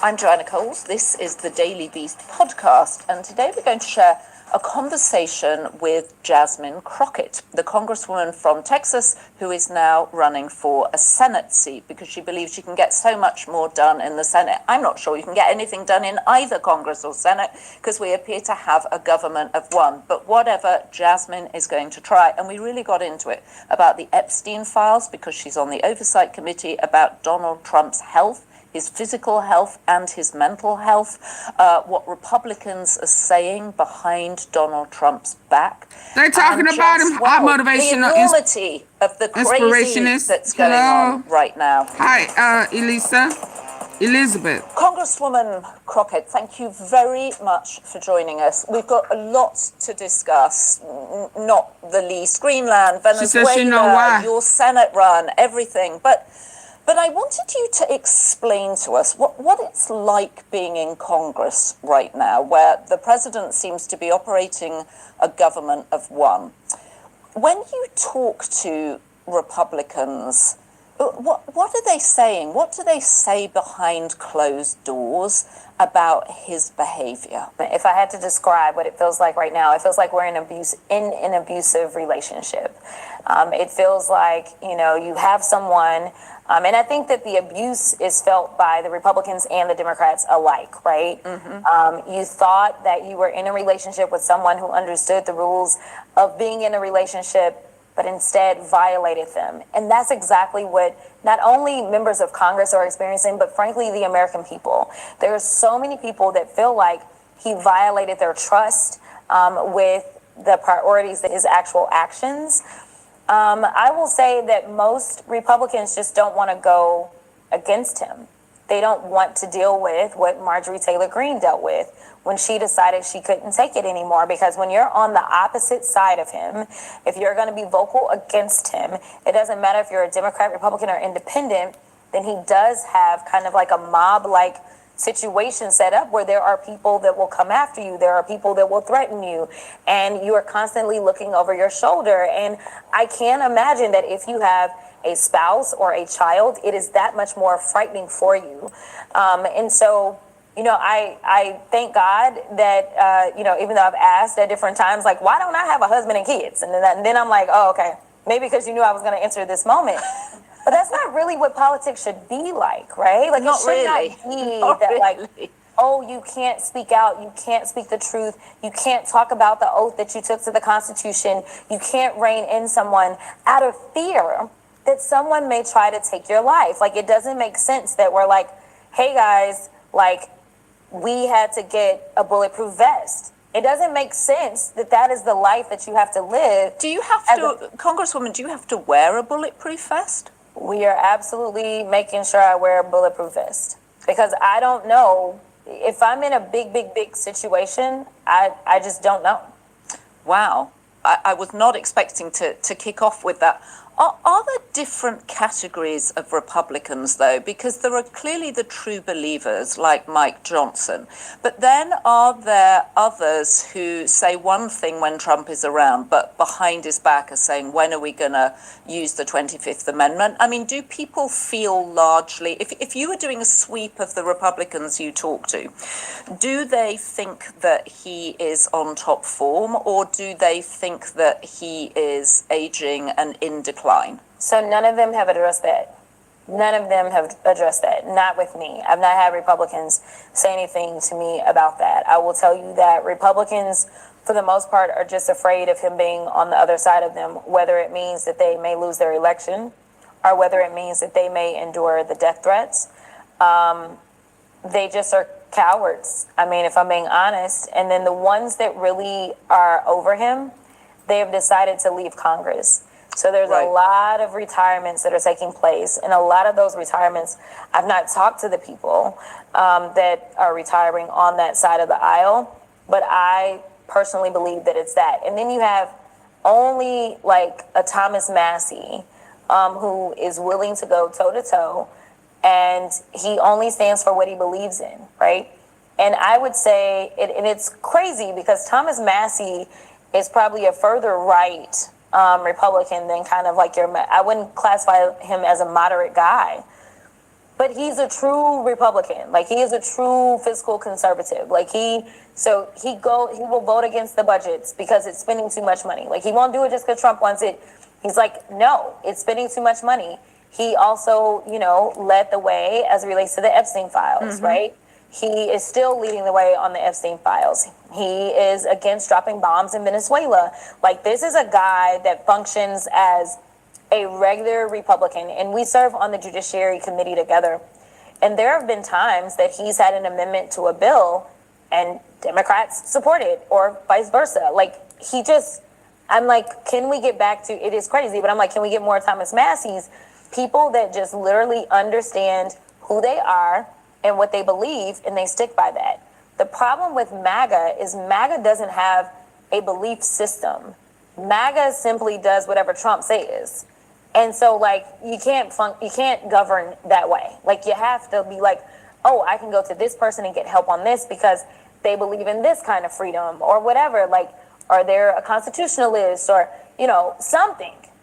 We're just like waiting to see what the truth post will be before they know which way they can go. And it's crazy. They have absolutely abdicated. Taxes was feeling unwelcome. Now taxes is an open. Hello, Feed Dog, Auntie Feed. They just refuse to hit the like button. Yeah, if they don't get the likes up, support the platform, I'm gonna go members only. Door to new TurboTax stores. Meet our Double tap the face of the screen. Hit the 3 dots at the top right. If not, I'm going members only. Double tap the face of the screen or get out. Hit the 3 dots or get out. Can't be nice to folks.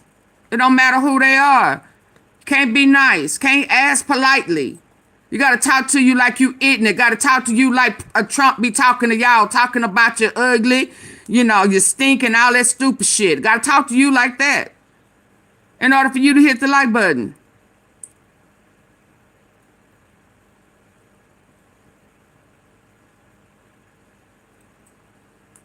And why is that? Why do you have to be talked to all crazy and ignorant?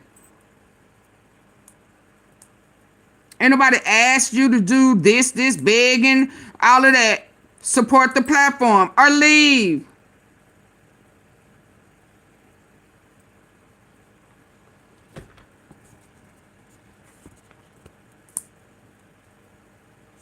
They going hard with this. Now they saying, do you want Trump to lose his presidency? Hell yeah. Do you want Trump to lose his presidency? Yeah. Absolutely. Get the likes up. I ain't moving. We can stay right here as far as I'm concerned.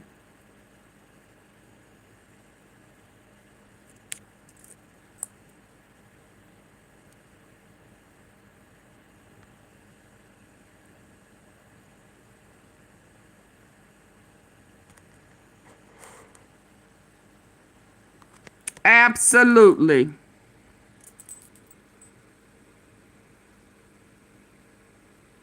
Do you want... Why does this keep going dark?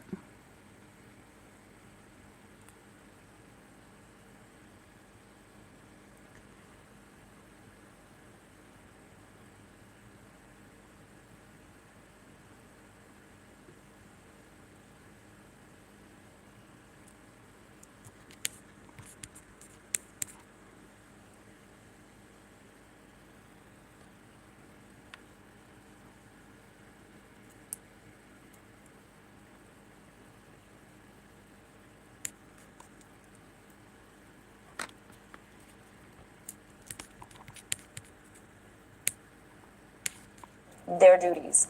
So, have you spoken to Marjorie Taylor Greene? Obviously, you famously got into it some months ago, but did you speak to her after she announced she was leaving Congress? No, she wasn't really around very much afterwards. And so I don't even remember her being in committee because we What you serve on mean go oversight together. fix So your I can't settings really on recall her being in YouTube? committee after that. Marjorie and I were Y'all never are really scared. friends. Well, I So- wasn't sure if you ran into Hi, her in the James. bathroom or you know, the No. cafe or something.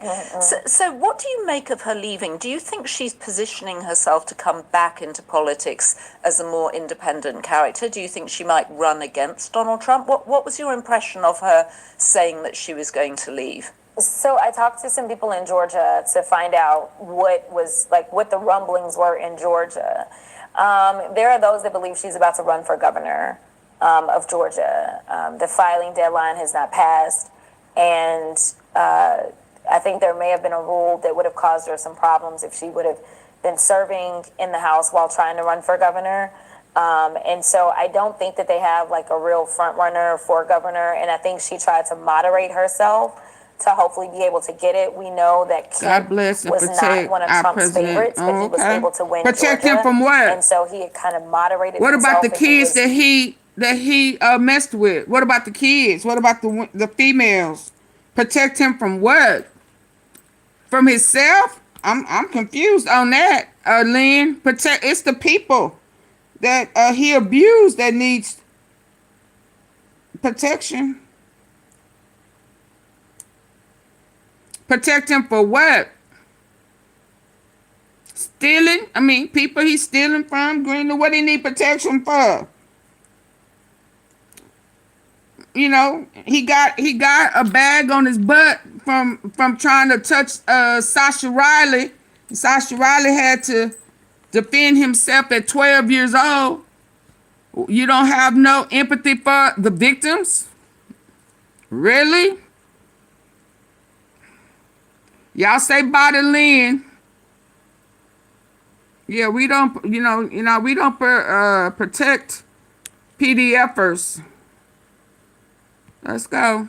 against Trump, or Trump was really against him because he refused to steal the election on his behalf. So we are looking and thinking and believing that she most likely is about to try to run for governor. And do you think she actually is more moderate than she always portrayed herself, or she really is a MAGA candidate? No, she's a MAGA candidate. She She's a is MAGA not candidate. moderate at all. And I don't know that she believes she can make it through the primary without trying to get a little bit of kind of love from both. She said she know what the MAGA would cover-up probably is still stand about. with her. I'm Because talking they to the know ones her that as don't want to being hit the MAGA like button versus because somebody someone else. sees And then, what maybe you some like, moderates would be like, thumbs oh, well, up, she went and against what to him. watch So I on think she's YouTube. trying Yeah. to kind of get Change their folks that she settings. is You're right. absolutely still MAGA. She still did take some pretty bad votes on a few things after she left. So, or I'm sorry, as she was on her way out the door. Right. So you mentioned you're on the Oversight Committee. Can you bring us up to speed with what on earth is going on with the Epstein files? I mean, you mentioned Thomas Massey, too, who got together with Ro Khanna and they managed to persuade enough of the women Republicans to vote for the release. Then there was the unanimous vote for the release of the Epstein files. What is happening? What is happening with them? Yeah, nothing. Pam Bondi is not qualified, both ethically and probably legally, to serve as our top lawyer in this country. And so with that, she just does whatever Donald Trump tells her to do, which also is not her job, but whatever. And so they are not releasing files. But now this is law. So it's bigger than just a subpoena, which is what we were able to get out of the Oversight Committee. It is an actual law. And so the question is, what does it look like to enforce the law? Because the enforcement mechanisms weren't really kind of laid out in the law, most likely to try to get people on to sign it. Mm-hmm. And so it's my understanding that there is litigation that is about to ensue against her for violating the law, and we will see kind of where a court goes on that. And where does the litigation come from? Who's bringing that? Actually, Roe and Massey are leading the way. Hey, Mimi, we Are are you very talking to the disappointed in victims Trump. at all and People the will see survivors what of Trump Jeffrey Epstein? is I mean, what are you all hearing about. from them? It's just So a I've not matter talked to of them time for recently. Trump I will say fall. that they've I got some agree. amazing attorneys that are just so very helpful in making sure we can kind of navigate and understand the space, but also just like being good stewards and good partners with these women, and making sure that, you know, as we go out and we do news and things like that, we keep them out front as far as like how much of their stories they want out, and make sure that we're pushing that there are real people attached to this. I applaud so many of them because they've made it clear that it wasn't partisan for some of them, like for any of them. And I'm saying some of them, you know, made it clear that they voted for Donald Trump, right? Like, I mean, part of the reason they voted for him was because of this. Now, granted, we're talking about survivors that span, you know, decades and have different experiences. Yeah, I don't understand why survivors voted for him. I know they thought that they was going to president can't hide. But I just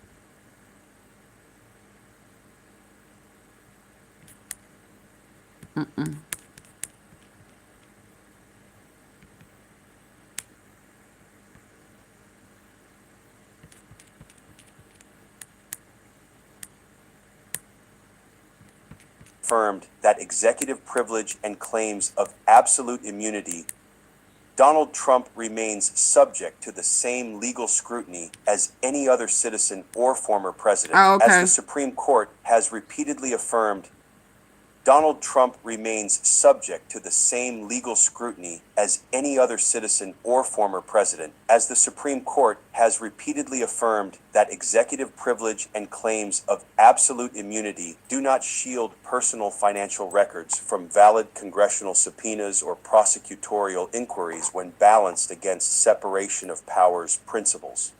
This framework was solidified in the 2020 ruling in Trump versus Mazars and the related Deutsche Bank case, where the court recognized Congress's broad investigative authority but required courts to apply heightened scrutiny and remanded for further review.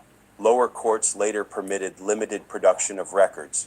However, no new Supreme Court decision in late 2025 or early 2026, whether a 5-4 split involving Chief Justice Roberts and Justice Barrett joining the liberal justices or otherwise, has rejected a final Trump appeal to block a sweeping, comprehensive release of decades of Deutsche Bank documents. No such full unsealing of Trump's personal yeah, he banking needs to be history, impeached quick. including loans, wire transfers, internal memos, suspicious activity reports, or correspondence, has occurred recently, and claims of such a dramatic disclosure remain unsubstantiated in court records, major news outlets, or official statements as of January 2026. Deutsche Bank, long one of the few institutions extending substantial credit to Trump and the Trump Organization, totaling billions in loans despite prior bankruptcies, has been central to various past probes, including House committee subpoenas in 2019-2020 and New York State civil fraud litigation.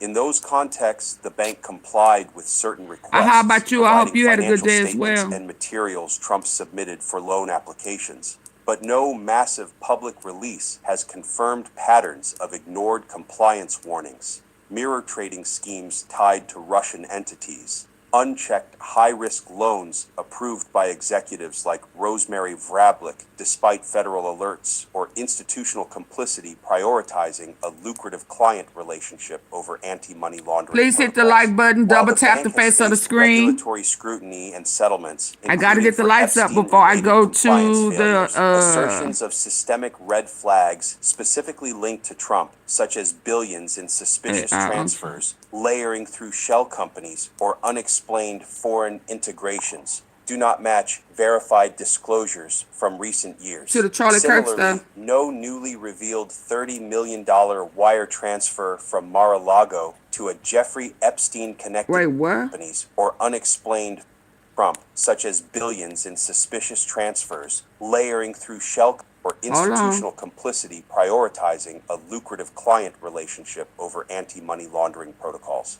While the bank has faced regulatory scrutiny and settlements, including for Epstein-related compliance failures, assertions of systemic red flags specifically linked to Trump, such as billions in suspicious transfers, layering through shell companies, or unexplained foreign integrations, do not match verified disclosures from recent years. Similarly, no newly revealed $30 million wire transfer from Mar-a-Lago to a Jeffrey Epstein-connected shell company timed with documented Lolita Express flights, where flight logs show Trump as a passenger multiple times in the 1990s, has emerged in public records or investigations. Broader Epstein financial probes, including Senate inquiries by figures like Senator Ron Wyden, highlighting millions in flagged transactions across banks like J.P. Morgan, Deutsche Bank, and others with settlements paid to victims, have focused on Epstein's own accounts and suspicious wires, often involving payments to women or associates. No concrete evidence ties a specific large Trump to Epstein transfer of that scale or nature to Deutsche Bank files, nor do they establish direct financial coordination beyond known social ties from decades ago.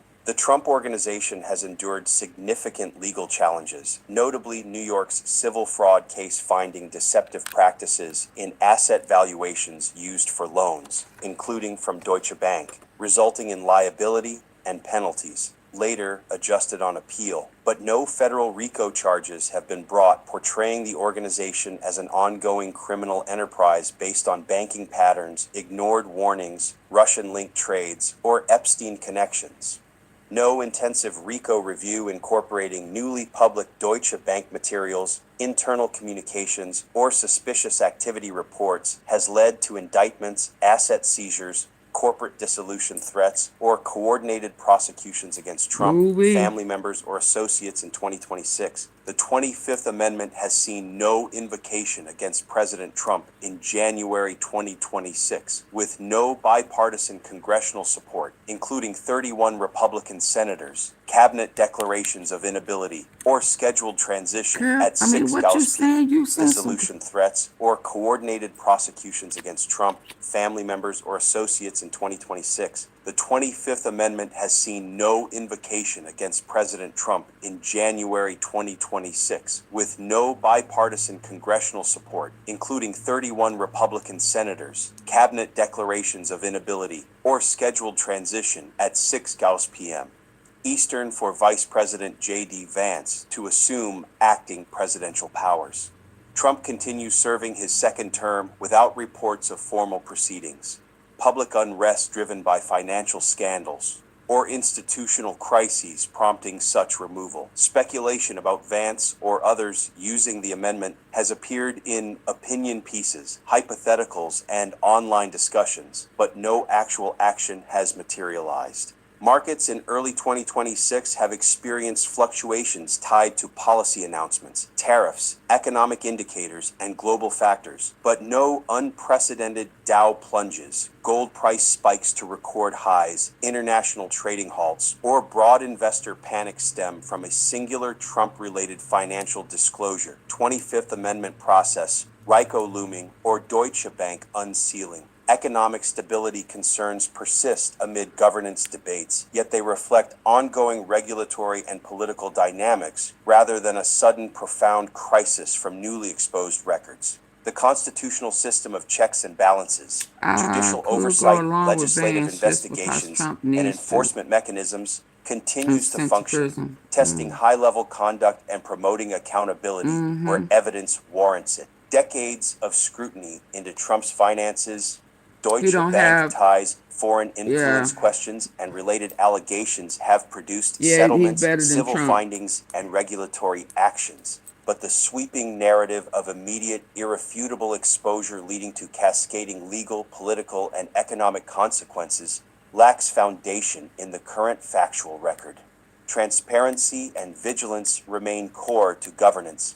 Yet claims of historic turning points, systemic vulnerabilities fully laid bare, or governance fragility tested to the breaking point in this manner have not come to pass as described. The rule of law endures through measured, evidence-based processes rather than... Oh, I'm sorry. Okay, hold on. Switching gears to Erika Spring Court face possible. Yeah. Get the likes up. We're switching gears.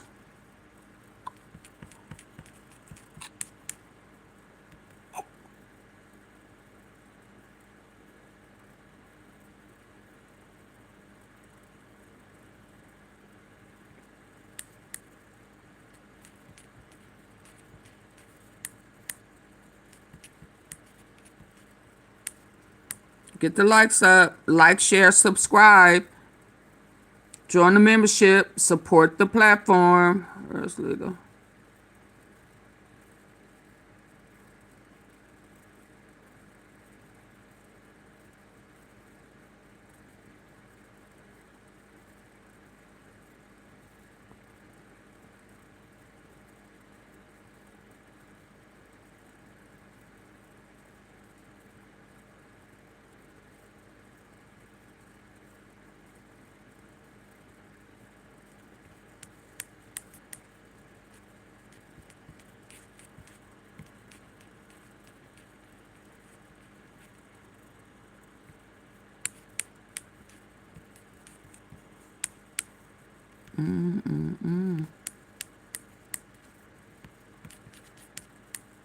And if you can find a way to harness your tongue in a way that's biblical and you dress appropriately, you don't. And if you can find a way to harness your tongue in a way that's biblical and you dress appropriately, you don't have everything hanging out. And if you can find a way to harness your tongue in a way that's biblical and you dress appropriately, you don't have everything hanging out, you will attract a different type of guy. Missing evidence, contradictory testimony, and a prosecution. And if you can find a way to harness your tongue in a way that's biblical and you dress appropriately, you don't have everything hanging out, Please hit the like button. You will attract a different type of guy. And if you can find a way to harness your tongue in a way that's biblical and you dress appropriately, you don't Wish I have could go back everything in the hanging day. out, you will attract a different type of guy. Missing evidence, contradictory testimony, and a prosecution riddled with holes. Hey, Charlie laughing at Kirk's y'all. case isn't just falling apart, it looks engineered. And at the center of it all is his wife, whose past raises far more missing evidence, contradictory testimony, and a prosecution. Harness your tongue in a way that's biblical and you dress appropriately, you don't have everything hanging out, you will attract a different type of guy. Missing evidence, contradictory testimony, and a prosecution Not keeping up with Politics Daily. Charlie Oh, yeah. Kirk's case isn't just falling apart, it looks engineered. And at the center of it all is his wife, whose past raises far more questions than answers. Surely by now you've seen the clips I need for some people to digging help up me of reach my Erika goal. Kirk, apparently tied to an unreleased film from the early days. Oh, so is this the film why she's wanting to sue?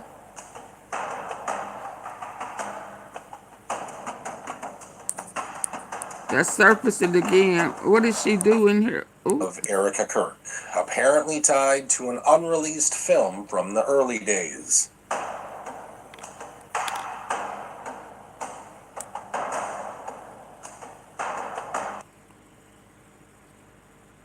In the clips people are digging up of Erika Kirk, apparently tied to an unreleased film from the early days.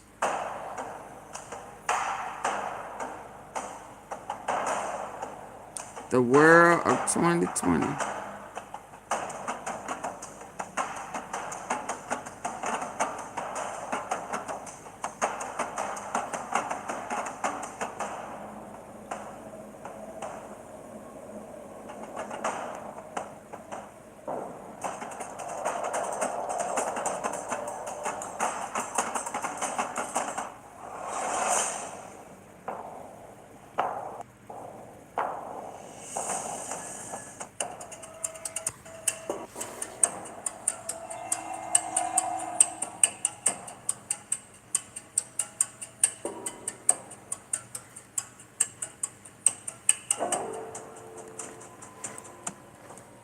Oh, she got guns. Oh, hold up. She packing guns. She a gun-toting Christian.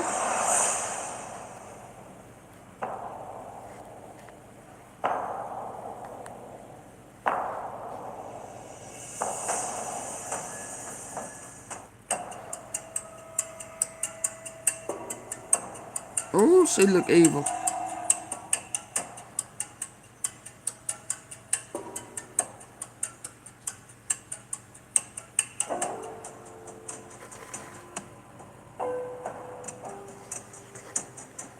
Is that Erika?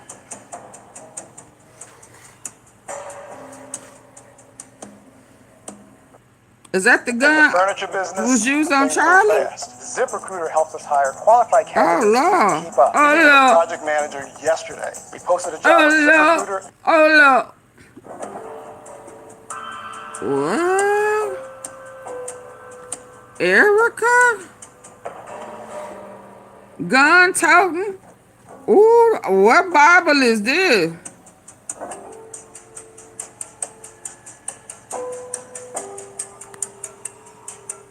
And this wasn't just any film. It was centered around military assassinations. In one of the photos, you can even see her standing on a rooftop. On a rooftop. And this was 2020. On a rooftop. I know you lying. I know you lying. Erika? Charlie Kirk? Well, if you use your mouth in ways of the Lord, if you use your mouth to lift up this holy name, if you use your mouth, you don't have to use a gun. What? Baby, I done seen it all. The devil is what the hell? Erika Kirk on the rooftop. Wow. Wow. Where was she? Special guest. Yeah, where was she? Not Miss America. What? This is kind of mind-blowing. Oh, wow. Did Charlie know who he married? Baby. Up with a sniper rifle in her hands. If someone had uploaded this picture a couple of months ago, there would be calls to arrest that person for this sick joke. And yet, this is the reality today, folks. And this is not even the full story of this unreleased film. Erika in this film was set to play a character named Evelyn Mathis. We know this because we found the remnant of a Kickstarter that was still available to the public. Now, I wish I had given to this when it was first put up back in 2012, 2013, because I would then be able to open all of these posters and learn more about that particular character. But I can tell you definitively that this was a movie about corporate espionage, Auntie P looking like what? And technology, nanotech, all used to help the government and corporate financial institutions maintain power. I am not kidding. I'm going to read you the description here before showing you a video. It says, in the world of tomorrow, the mind has become a hard drive linked to the internet, and once the present divide between technology and humanity has become next to non-existent, driving this world forward are the many emerging multinational corporations that have grown in power far beyond the control of world governments. In this reality, financial institutions vie for dominance through corporate black ops. These clandestine endeavors are carried out by figures known as proxies, cloak and dagger assets that are hired in secret to remove rivals from power or to protect corporate capital from harm. Now, there are only so many coincidences people are willing to ignore, and somehow this story just keeps getting stranger. No matter how much propaganda is pushed, Erika's past refuses to stay buried. Ron, Erika, Burnett, Sydney, you got this. Jordan's not really a virgin, so I'm setting Jordan up with my friend Erika. She's beautiful, and she happens to be religious. Well, Jordan, if you don't think this feels like so, God help you. But here's where it gets even more unsettling. The Erika we see in those clips is nothing like the woman we see. Oh, Lord. I don't know why. Hold on. Today. Y'all making me work too hard for these little likes. Thank you, Specs. I hit this thing.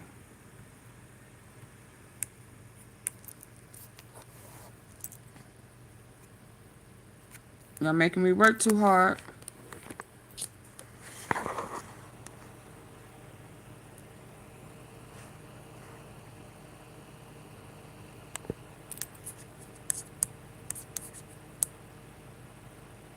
In fact, Erika herself has suggested that her former self wouldn't have even been capable of attracting someone like Charlie. That ain't what she one said. thing young women can do better to make themselves more appealing to men who say that the current dating pool of young women is lackluster? People pick up on the way you speak. I'm not talking about if you sound smart or whatever. I'm saying they will pick up if you curse. They will pick up if you're speaking life over someone.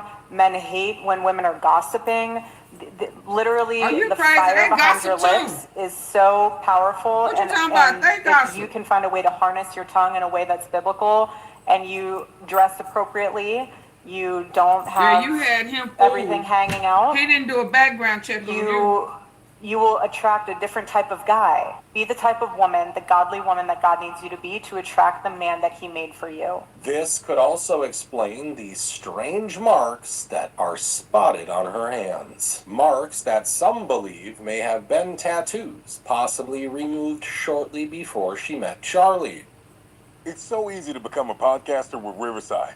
First, go to Riverside and open an account. When you're ready to record, just hit rec to capture high-quality audio and video, all from the comfort of, well, anywhere. Even if the only camera you have is on your phone. With Riverside, you'll still look like a pro. The equipment doesn't matter. You'll get a professional-looking podcast using anything you already have at home. When it comes to editing, it's truly idiot-proof. Even with zero experience, you can create content like an experienced editor using Riverside's AI tools and intuitive editing features. Get transcriptions automatically and use them to edit just like a doc, or use the chapter timeline, which makes it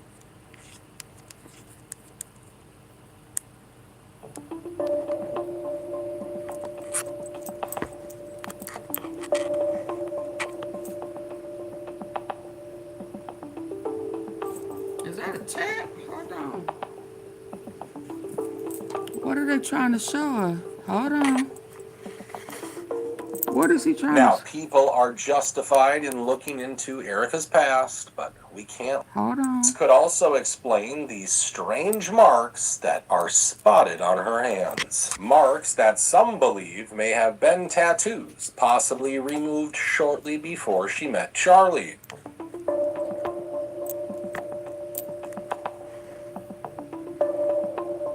Oh. So she hiding her mark of the Before beast. she met Charlie. She hiding the mark of the beast. Are them some sixes, y'all? Is that 666? Does she have a 666 emblem on her hand? Was that the mark of the beast? Shortly before she met Charlie. She had the mark of the beast. My. She had the mark of the beast.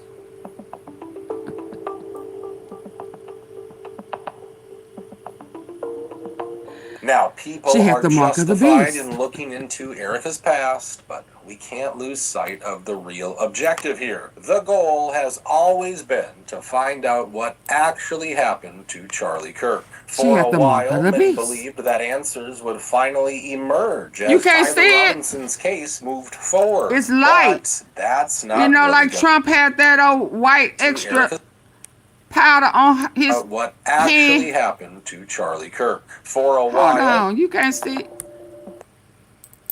It. Oh, let me take. Oh, Grandpa, pad off.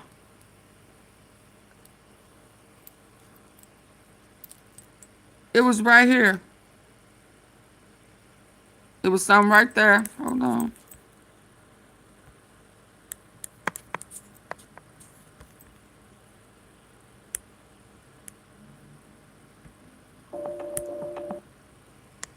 Hold on, let me cut this light off. Oh, Lord. I'm so sick of this stuff. Hold on.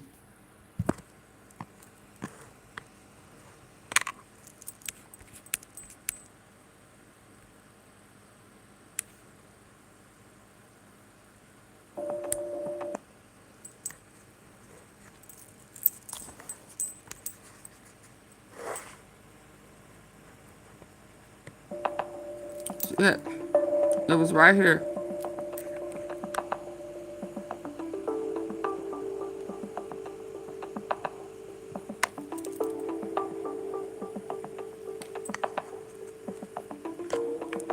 Now, people are justified in looking into Erika's past, but we can't lose sight of the real objective here. The goal has always been to find out what actually happened to Charlie Kirk. For a while, I thought she said she was holy. Finally emerge as Tyler Robinson's case moved forward. But that's not really going to happen. You see, thank you for getting the like button to light up. Tyler's own legal team now appears focused on disqualifying the prosecutors altogether. Lawyers for the man accused of killing Turning Point founder Charlie Kirk are trying to disqualify one of the prosecutors on the case, claiming he has a conflict of interest. We firmly believe that the law supports the conclusion that that particular prosecutor should have been screened off. So I just think this is ambush and another stalling tactic to delay these proceedings. There's no reason that they could not have at least filed the motion and asked for time to brief it. And honestly, this case is going exactly where many of us expected it to go. Nowhere. The judge has already ordered that Tyler's face not be shown publicly, allegedly out of concern that a lip reader might decipher what he's saying. That's not material. I do find that, and I'm not a lip reader, so I don't know what the standard is for lip reading, but I do note that 9 seconds in that first clip, one could see his lips moving, and it is a significant time as it relates to this particular issue. It wasn't a passing shot. It was focused on these two persons, and so I find that the decorum order, as it relates to section paragraph 48, as it relates to no visual recording is permitted of a person's lips so as to be decipherable by a lip reader, I find that has been violated. I almost expected him to ban cameras from the hearing, but he denied that motion. Given the motions that have been filed publicly online, and I have to leave it to counsel in deciding how you present the evidence, how you state the names. I'm willing to abide by the format used in those public motions, but this court denies the request to close the evidentiary hearing. And again, we'll take witness by witness a motion if that particular witness needs closure from what? Wait, what? What witness? What witness? What witness? Ain't nobody seen that man do nothing. These people crazy. A motion if that particular witness needs closure that particular witness's examination needs to be. Two-faced Trumpster. Peter Pan here. You know, I thought He got growing up more would than be two the worst. faces. Bills, responsibility. But he ain't loyal to nobody. Closed. At this point, it's hard not to describe the prosecution as a complete circus. We've been asking for months why UVU allegedly paved over a crime scene just days after Charlie's assassination. But apparently, prosecutors didn't even know this happened. And if I recall correctly, it was either the second or third day after the assassination. And a lot of people, this made a lot of news. And I talked about it on several talk shows and podcasts, that would have been absolutely criminal for anyone to have done that. Absolutely. And the thing that really made me And why he just sitting here looking crazy? Was this attorney who works for the prosecution office did not even know that had happened. Oh. And he goes, "Oh, I doubt that very seriously." And so I had to tell him, you need to look at the Salt Lake Tribune. Because I doubt that very seriously. This is publicly available information that people are on the internet complaining about, raising alarms about, screaming and yelling about. They're covering the crime scene. That should tell you how seriously this case is being handled. I mean, information that people are on the internet complaining about, raising alarms about, screaming and yelling about. They're covering the crime scene. That should tell you how seriously this case is being handled. I mean, here's our own FBI director talking about a screwdriver with Tyler's DNA. And what we learned was there was evidence, DNA evidence that could be collected and had been collected, including a screwdriver that was found on the rooftop. Also, we went over to the scene in the wooded area where the firearm was discarded. And the firearm had a towel wrapped around it. It's important. I'll get back to that later. I even walked into the wooded area in the ravine, so I knew from my investigative experience what I could bring to the table and what decisions I needed to make. And having the support of President Trump and the full support of the White House was what we needed for these resources to happen. And I can report today that the DNA hits from the towel that was wrapped around the firearm and the I've DNA never known the screwdriver FBI work so closely for the with suspect in the custody. This screwdriver is important president because even experts need it to assemble and disassemble the rifle within such a tight time frame. Yeah, but I thought no screwdriver. Oh, there you go.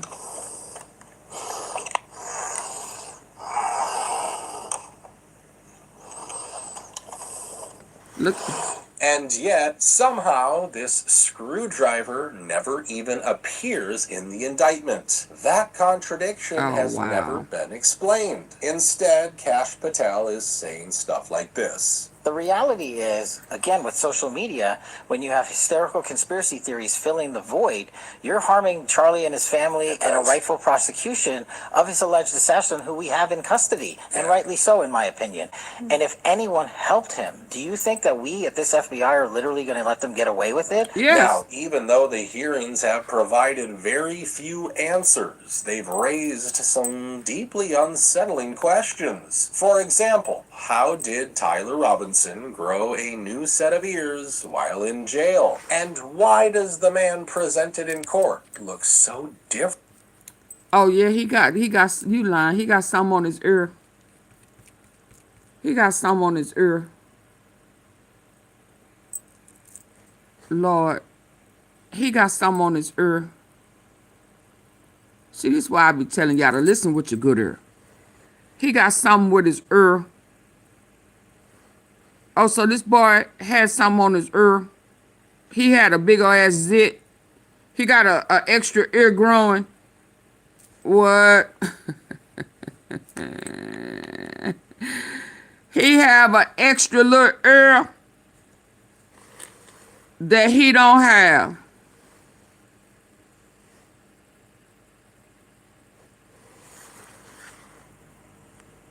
I see why you looking. See, this is why I be telling y'all. They be trying to play in folk face. I told you. How did Tyler Robinson grow a new set of ears while in jail? And why does the man presented in court look so different from the one we saw in the videos near UVU on the day of the shooting? In Hi, fact, Amber. the only time we see this guy is right before the shooting. Ain't nobody buying none of that. It's not for the faint of heart. Charged. Clear. Ain't nobody, we ain't buying none of it.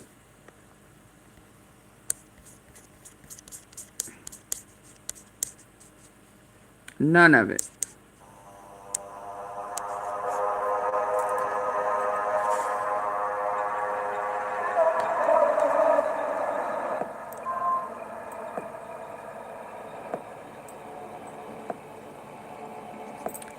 I thought he had a limp.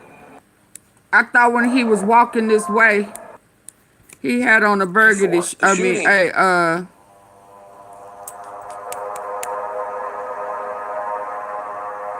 blue shirt.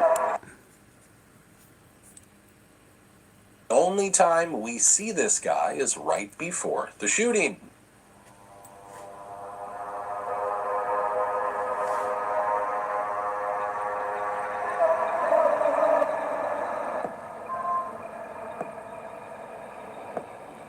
I thought he had on blue jeans.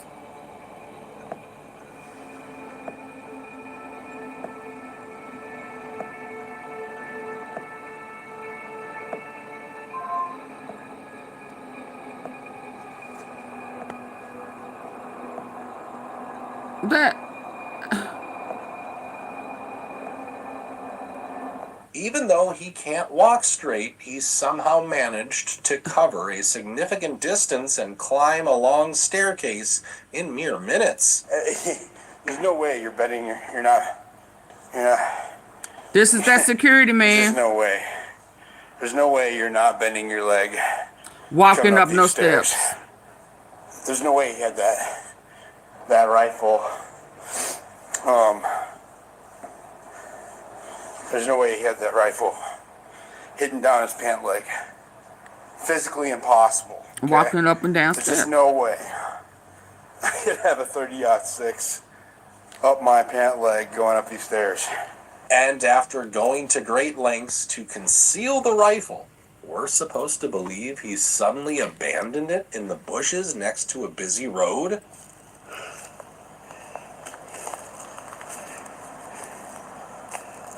Security. It's not brushed in, but supposedly this is where he left the gun. I ain't finna show no bushes. This isn't just about the identity of the shooter anymore. Even the evidence itself looks questionable. The strong case against Tyler seems to rest on private texts he sent to a roommate and the confessions he made to his online friends. Tyler Robinson, the 22-year-old suspect charged in Charlie Kirk's murder, confessed, and I want to read this according to the Washington Post, writing on Discord, that social media chat group that the FBI says he used, quote, "Hey guys, I have bad news for you all. It was me at UVU yesterday. I'm sorry for all of this." What's interesting is that just 55 minutes before the shooting, Tyler was allegedly playing Wordle and bragging about his score to the same friends, and yet the media didn't even report on this. Instead, they focused almost entirely on what he supposedly confessed to Lance Twiggs. Robinson, I am still okay, my love, but I'm stuck in Orem for a little while longer yet. Shouldn't be long until I can come home, but I gotta grab my rifle still. To be honest, I had hoped to keep this secret till I died of old age. I am sorry to involve you. Roommate, you weren't the one who did it, right? Robinson, I'm sorry. Roommate, I thought they caught the person. Robinson, no, they grabbed some crazy old dude, then interrogated someone in similar clothing. I had planned to grab my rifle from my drop point shortly after, but most of that side of town got locked down. And here's the question. If Tyler had been trying to protect his roommate, why make him an accomplice by sharing all the details? Also, why didn't he confess face to face since he lived with his supposed boyfriend? And Lance Twiggs, who is the star witness, has somehow vanished. We were told he had to relocate, possibly under protection, but reports now suggest he's simply moved out of state, with little to no law enforcement oversight. I spoke with one of Lance Twiggs' family members who told me about his relationship with Tyler Robinson, also the fact that he was in hiding, apparently under FBI protection.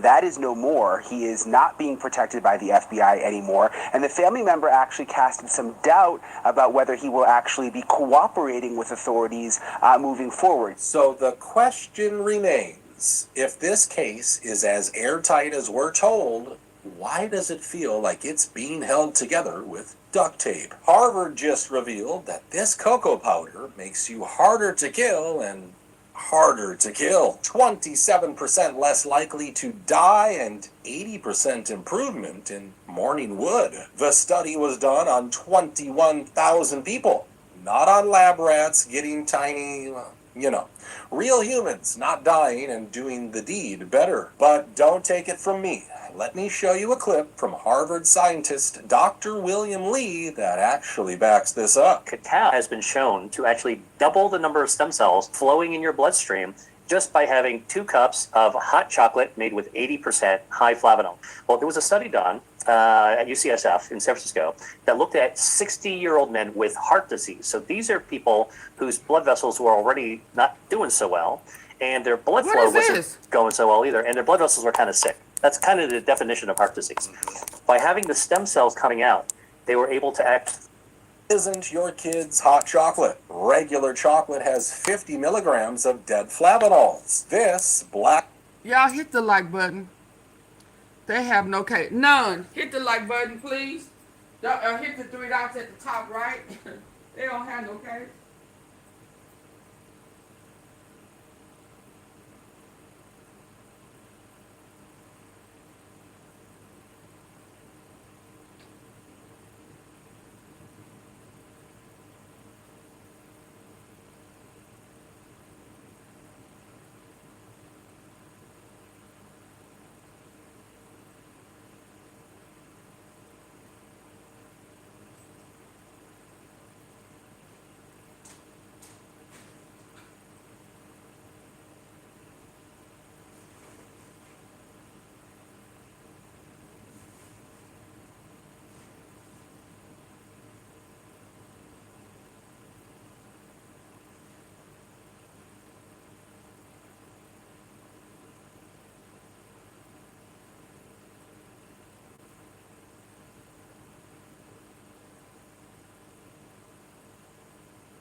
Lord.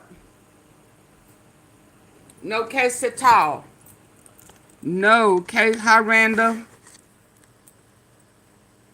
Kendall, they have, no case. Hold on. What else I got?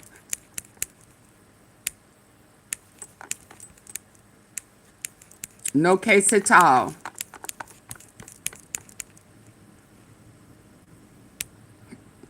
No case at all. Nope.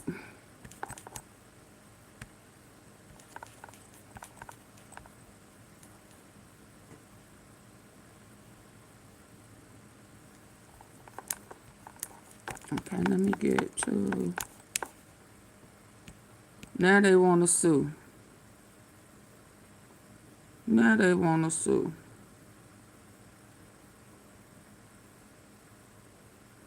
Ooh, 2026. Who sent that to me? Let me see who sent it. Hold on. Amber, thank you. Thank you, Amber. I greatly appreciate it. Lawsuit. Let's go. This week, I received a letter from Turning Point titled Demand to Cease and Desist Defamatory Comments. This is the first step when someone sues you for defamation. I know there are a lot of people out there making videos about Turning Point, so you should pay attention to this. They have started sending out cease and desist letters, and for some reason, they've decided to start with me. Oh, Apparently, they cannot handle the criticism from my teeny tiny YouTube channel. This letter is showing the world the type of organization Turning Point has become under Erika Kirk. They want to send legal letters to small YouTube. This week, I received a letter from Turning Point titled Demand to Cease and Desist Defamatory Comments. This is the first step when someone sues you for defamation. I know there are a lot of people out there making videos about Turning Point, so you should pay attention to this. They have started sending out cease and desist letters, and for some reason, they've decided to start with me. Apparently, they cannot handle the criticism from my teeny tiny YouTube channel. This letter is showing the world the type of organization Turning Point has become under Erika Kirk. They want to send legal letters to small YouTube creators. So we're going to go through this letter. Miss Pissy. And by the way, if any of you know a good lawyer in Arizona that handles defamation cases, have them send me an email through my website because I'm looking for a lawyer.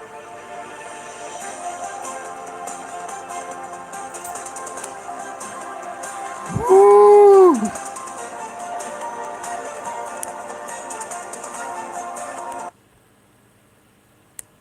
I interpret this letter as they do not want to sue me, but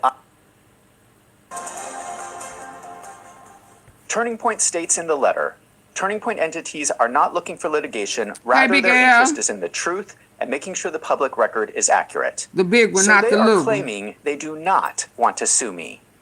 But I view this letter as a threat to sue, and I think any reasonable business person would do the same. A cease and desist letter is the first step towards a defamation lawsuit.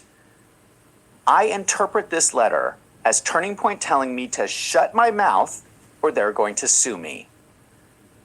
I do not understand what Erika Kirk is doing. Out of the hundreds of people posting on social media about Turning Point, why are they targeting me? Why are they so worried about what I am saying that they're sending me legal letters? I am one of the smallest YouTube channels in my market segment. Who do they think I am? I'm a working accountant with a small YouTube channel. I have no money. I have no power. I have no influence. I don't know how much money they think they're going to get from suing me. All I have is the truth. And I'm not going to stop speaking the truth because Erika Kirk doesn't like it. The one good thing about a lawsuit is that everything will be out in the open, and Turning Point will quickly find out that I have nothing to hide. The letter came from a lawyer named Paul Edgard Harold from South Bend, Indiana.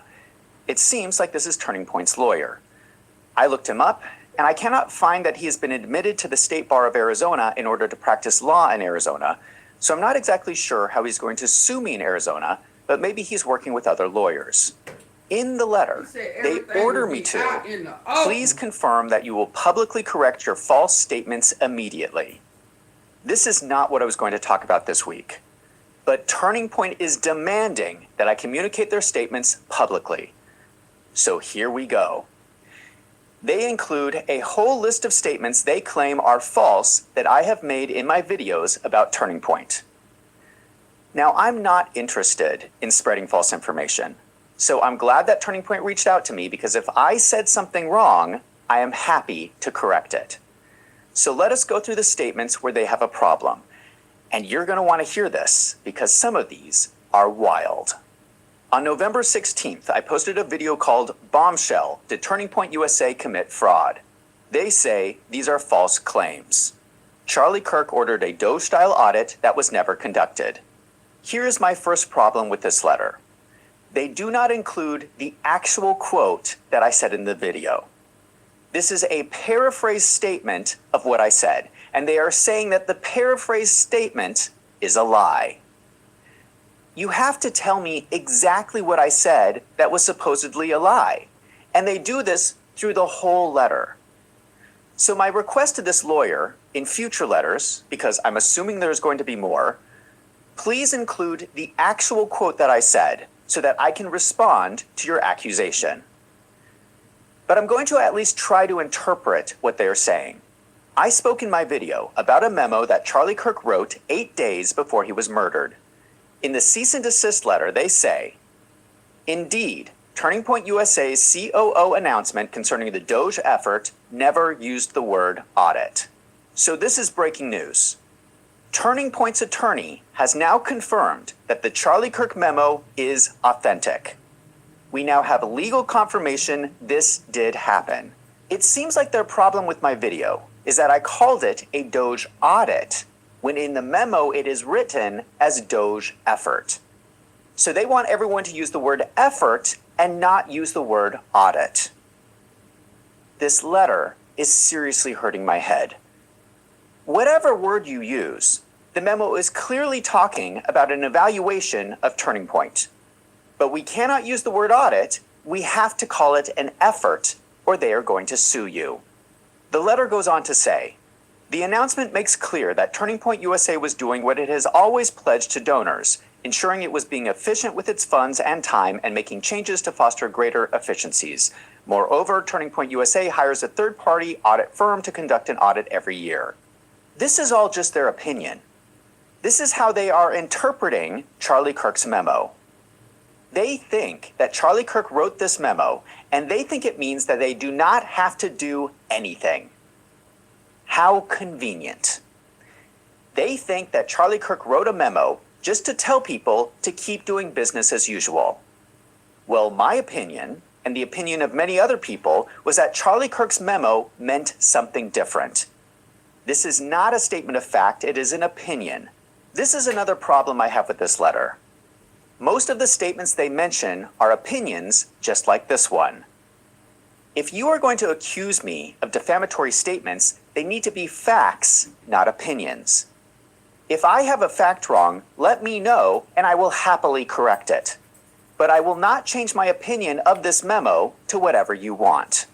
But since it is so important for Turning Point, I have no problem with specifying that Charlie Kirk's memo used the words Doge effort, not Doge audit. The next statement is, someone at Turning Point decided not to file 990 forms. At the time I made that video, those forms were not publicly posted. Right. Those forms were posted after I made that video, and I have already made a correction about that. The next statement is, in 2023, $650,000 may have been funneled from Turning Point USA through Turning Point Action to Turning Point PAC to evade campaign finance restrictions. They are referencing this chart from my video. They claim money actually went from Turning Point Action to Turning Point USA as a reimbursement for event expense. There was nothing nefarious about that transfer. I'm not sure they are contradicting what I am saying. According to their own statement, Turning Point USA used their own donor funds to pay for an event on behalf of Turning Point Action, freeing up Turning Point Action funds, which they then transferred to Turning Point PAC. They are saying that later, Turning Point Action reimbursed Turning Point USA for that event. But that doesn't change what I was saying. Additionally, in my video, I specifically said, again, this is not necessarily illegal if they structure their transactions correctly and utilize campaign finance loopholes, but it certainly looks unethical. That is my opinion. This money did move between the organizations. I'm allowed to have my opinion. On November 30th, I posted a video called Explosive, More Fraud at Turning Point USA. They say these are false claims. There was more fraud at Turning Point USA. I assume they are referring to the title of the video here. They, of course, are saying that there is no fraud at Turning Point USA. The content of the video is me going over the evidence of fraud and sharing my opinion. Now, technically, a true statement would be that no one has been convicted of fraud at Turning Point USA, but whether fraud is going on right now is an opinion. This is what happens in every criminal court case. Both sides look at the facts. One side gives their opinion that they are innocent, the other side gives their opinion that they are guilty. Turning Point is looking at the financials and claiming that they are innocent. I understand that. I'm looking at the same financials and thinking they look suspicious. I did not even say in my video that they committed fraud. I think I'm very fair and balanced when I say, now for legal reasons, I have to say that I do not have any evidence of a crime. We would need an investigation of the books at Turning Point to know for sure. What I am saying is that there are red flags in the financials at Turning Point and a lot of questions that need to be answered. That sounds to me to be pretty fair and balanced, and the complete opposite of what they are accusing me of saying. They cannot take my statements out of context and accuse me of defamation.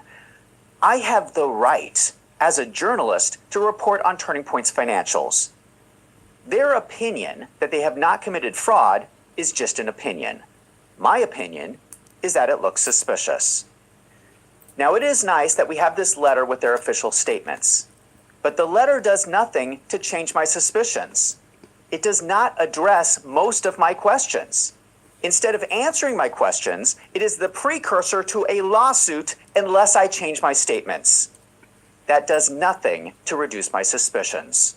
For the sake of avoiding miscommunication, I can change the title of the video if that makes them more happy.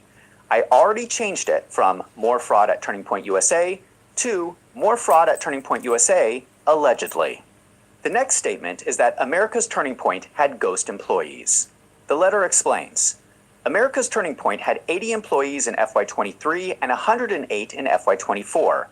There was, however, an inadvertent error in America's Turning Point filing which failed to note these employees, and America's Turning Point is in the process of rectifying that inadvertent error. So I was right. There was something wrong.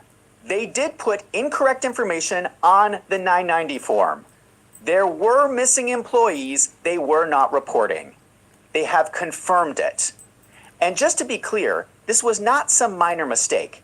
This was around 80 employees that were somehow missing. Their complaint is that it's not correct to use the term ghost employees. I don't know if I necessarily agree with that opinion, but that is their position. I find this incredible. How are they going to sue me for this? They admit that I am right that the employees were not reported correctly. They don't like the wording I used. How is that defamatory? The next statement is that donations to Turning Point Action increased from $10.7 million in FY23 to $27.2 million in FY24, and suggested that Tyler Boyer may have been recruiting these donors away from Turning Point USA to undermine MAGA and benefit himself. Again, this is not exactly what I said, and I find their paraphrasing of my statements a little silly. They are claiming that Tyler Boyer never tried to undermine Charlie Kirk in any of his decisions. Tyler Boyer never tried to benefit himself in his role at Turning Point. I find those claims a little excessive. What I actually say in my video was sharing my opinion on the financials, which I'm allowed to do. When you see Tyler Boyer's organization growing so much faster than Charlie Kirk's organization, that looks to me like a corporate takeover from the inside. That is my opinion, which I'm allowed to have. Now, of course, I cannot know what is going on inside. When you see Tyler Boyer's organization growing so much faster than Charlie Kirk's organization, that looks to me like a corporate takeover from the inside. That is my opinion, which I'm allowed to have. Now, of course, I cannot know what is going on inside Tyler Boyer's mind, but that's not what I said in my video. I was not speaking about his state of mind or his motivation. I do not know that.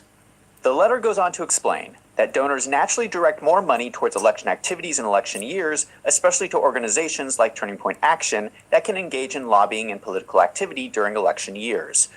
Accordingly, you are wrong to assert that the increased donations to Turning Point Action evinced any sort of wrongdoing on Mr. Boyer's part. So their explanation is that all the changes in the financials can be explained by the election. That is their official explanation. I do not believe it, and that is my opinion. On December 7th, I posted a video called Top 10 Clowns of the Year. In this video, I called Turning Point my #1 clown of the year. I talked about the now infamous interview with Turning Point's chief security person talking about the day that Charlie Kirk was murdered. I point out the massive contradiction where he says they were not allowed to fly drones. Then I show the interview with Frank Turek where he says he was watching drone footage with Charlie Kirk. Clown of the Year. Election. That is their official explanation. I do not believe it, and that is my opinion. On December 7th, I posted a video called Top 10 Clowns of the Year. In this video, I called Turning Point my #1 clown of the year. I talked about the now infamous interview with Turning Point's chief security person talking about the day that Charlie Kirk was murdered. I point out the massive contradiction where he says they were not allowed to fly drones. Then I show the interview with Frank Turek where he says he was watching drone footage with Charlie Kirk. This part is breaking news because I'm not aware this has ever been discussed. The lawyer in this letter says the following. There was no discrepancy. Hello, Deborah. UVU prohibited Turning Point USA from flying drones for security purposes during the event, but did allow a Turning Point USA media production drone to briefly fly over the location before the event to collect limited B-roll footage.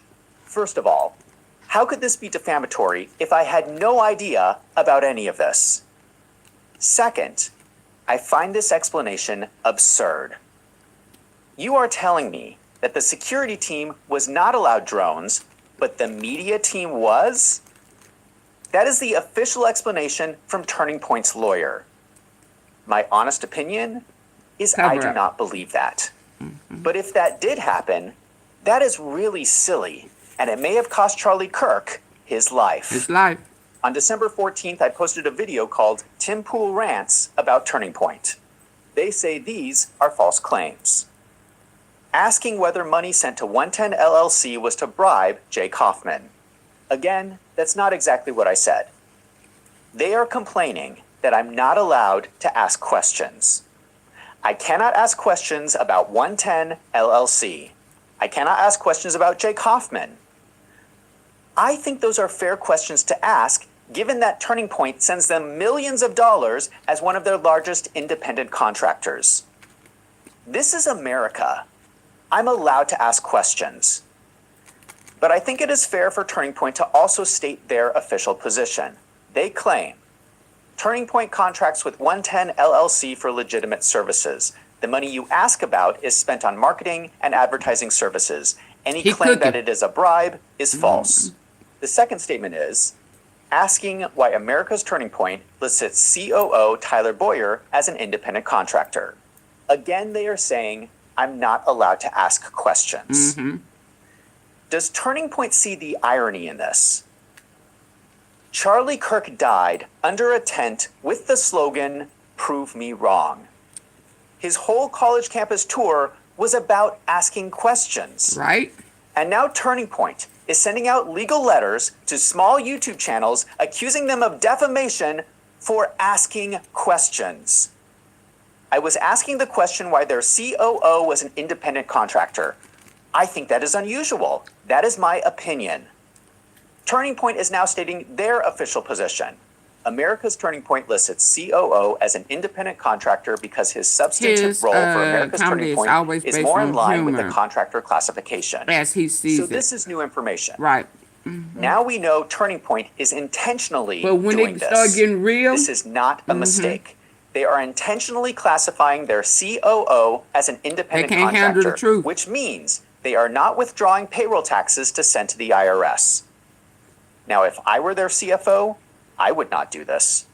But for some reason, their CFO, the politician Justin Olson, has determined with all of his accounting expertise that this is the best way to classify their employees.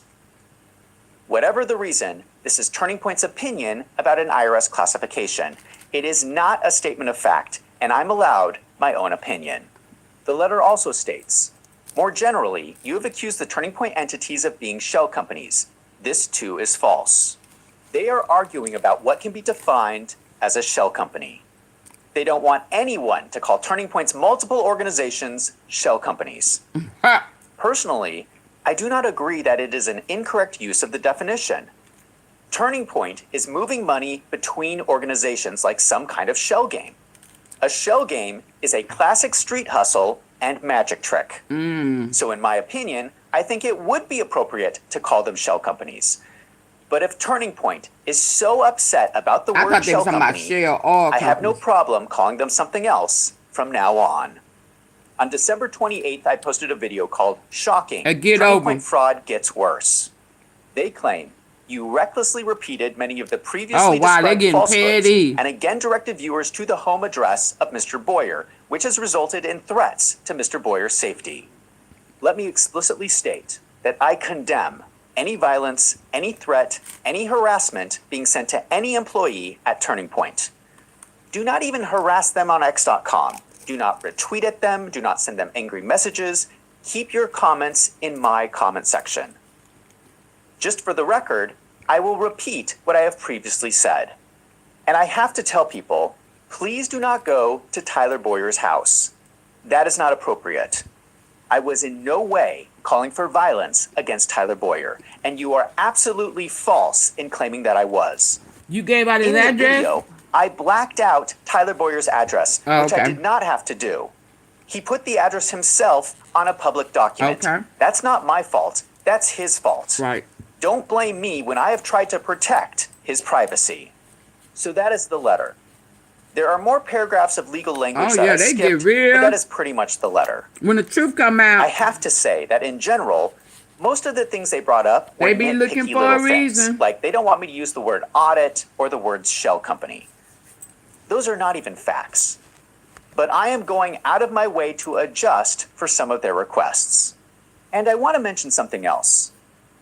Take a moment and think of all the statements they listed in this letter as problematic. I think it's around 11 statements they are claiming are false. Now think about all the things I've talked about in my videos on Turning Point. Candace, how you feel, Candace? The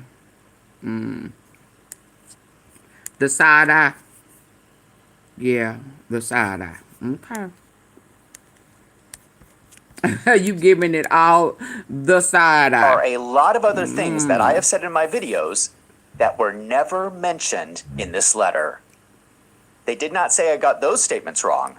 I think that is very telling. Again, I have no desire to spread false information. Some of their statements in this letter were actually very helpful in answering some of our questions. So I hope that this video cleared up any confusion. I will be honest with you guys. Getting a legal letter like this is scary. I don't know why Turning Point is attacking me like this. You said something that was truthful. Lawyers are expensive, and I'm going to need a good one. So I'm going to ask for help. If you like my video... Baby, that's a cease. That is not an attorney or a letter. That's just saying stop. Okay, y'all. Let me go. It's been Consider real. signing up for a membership. That is money that I would use if this turns into a lawsuit. It's been real. Let me If you get want to up provide out of additional here. support, you can also donate directly from the trying to stop this. It won't homepage of my website Stop. on It won't let wolvesandfinance.com. me stop. Okay, good people. Y'all have a good one. It's been real. Let me get up out of here. And some of their donors is asking for their money back. They say, send me my money back. Bye, y'all.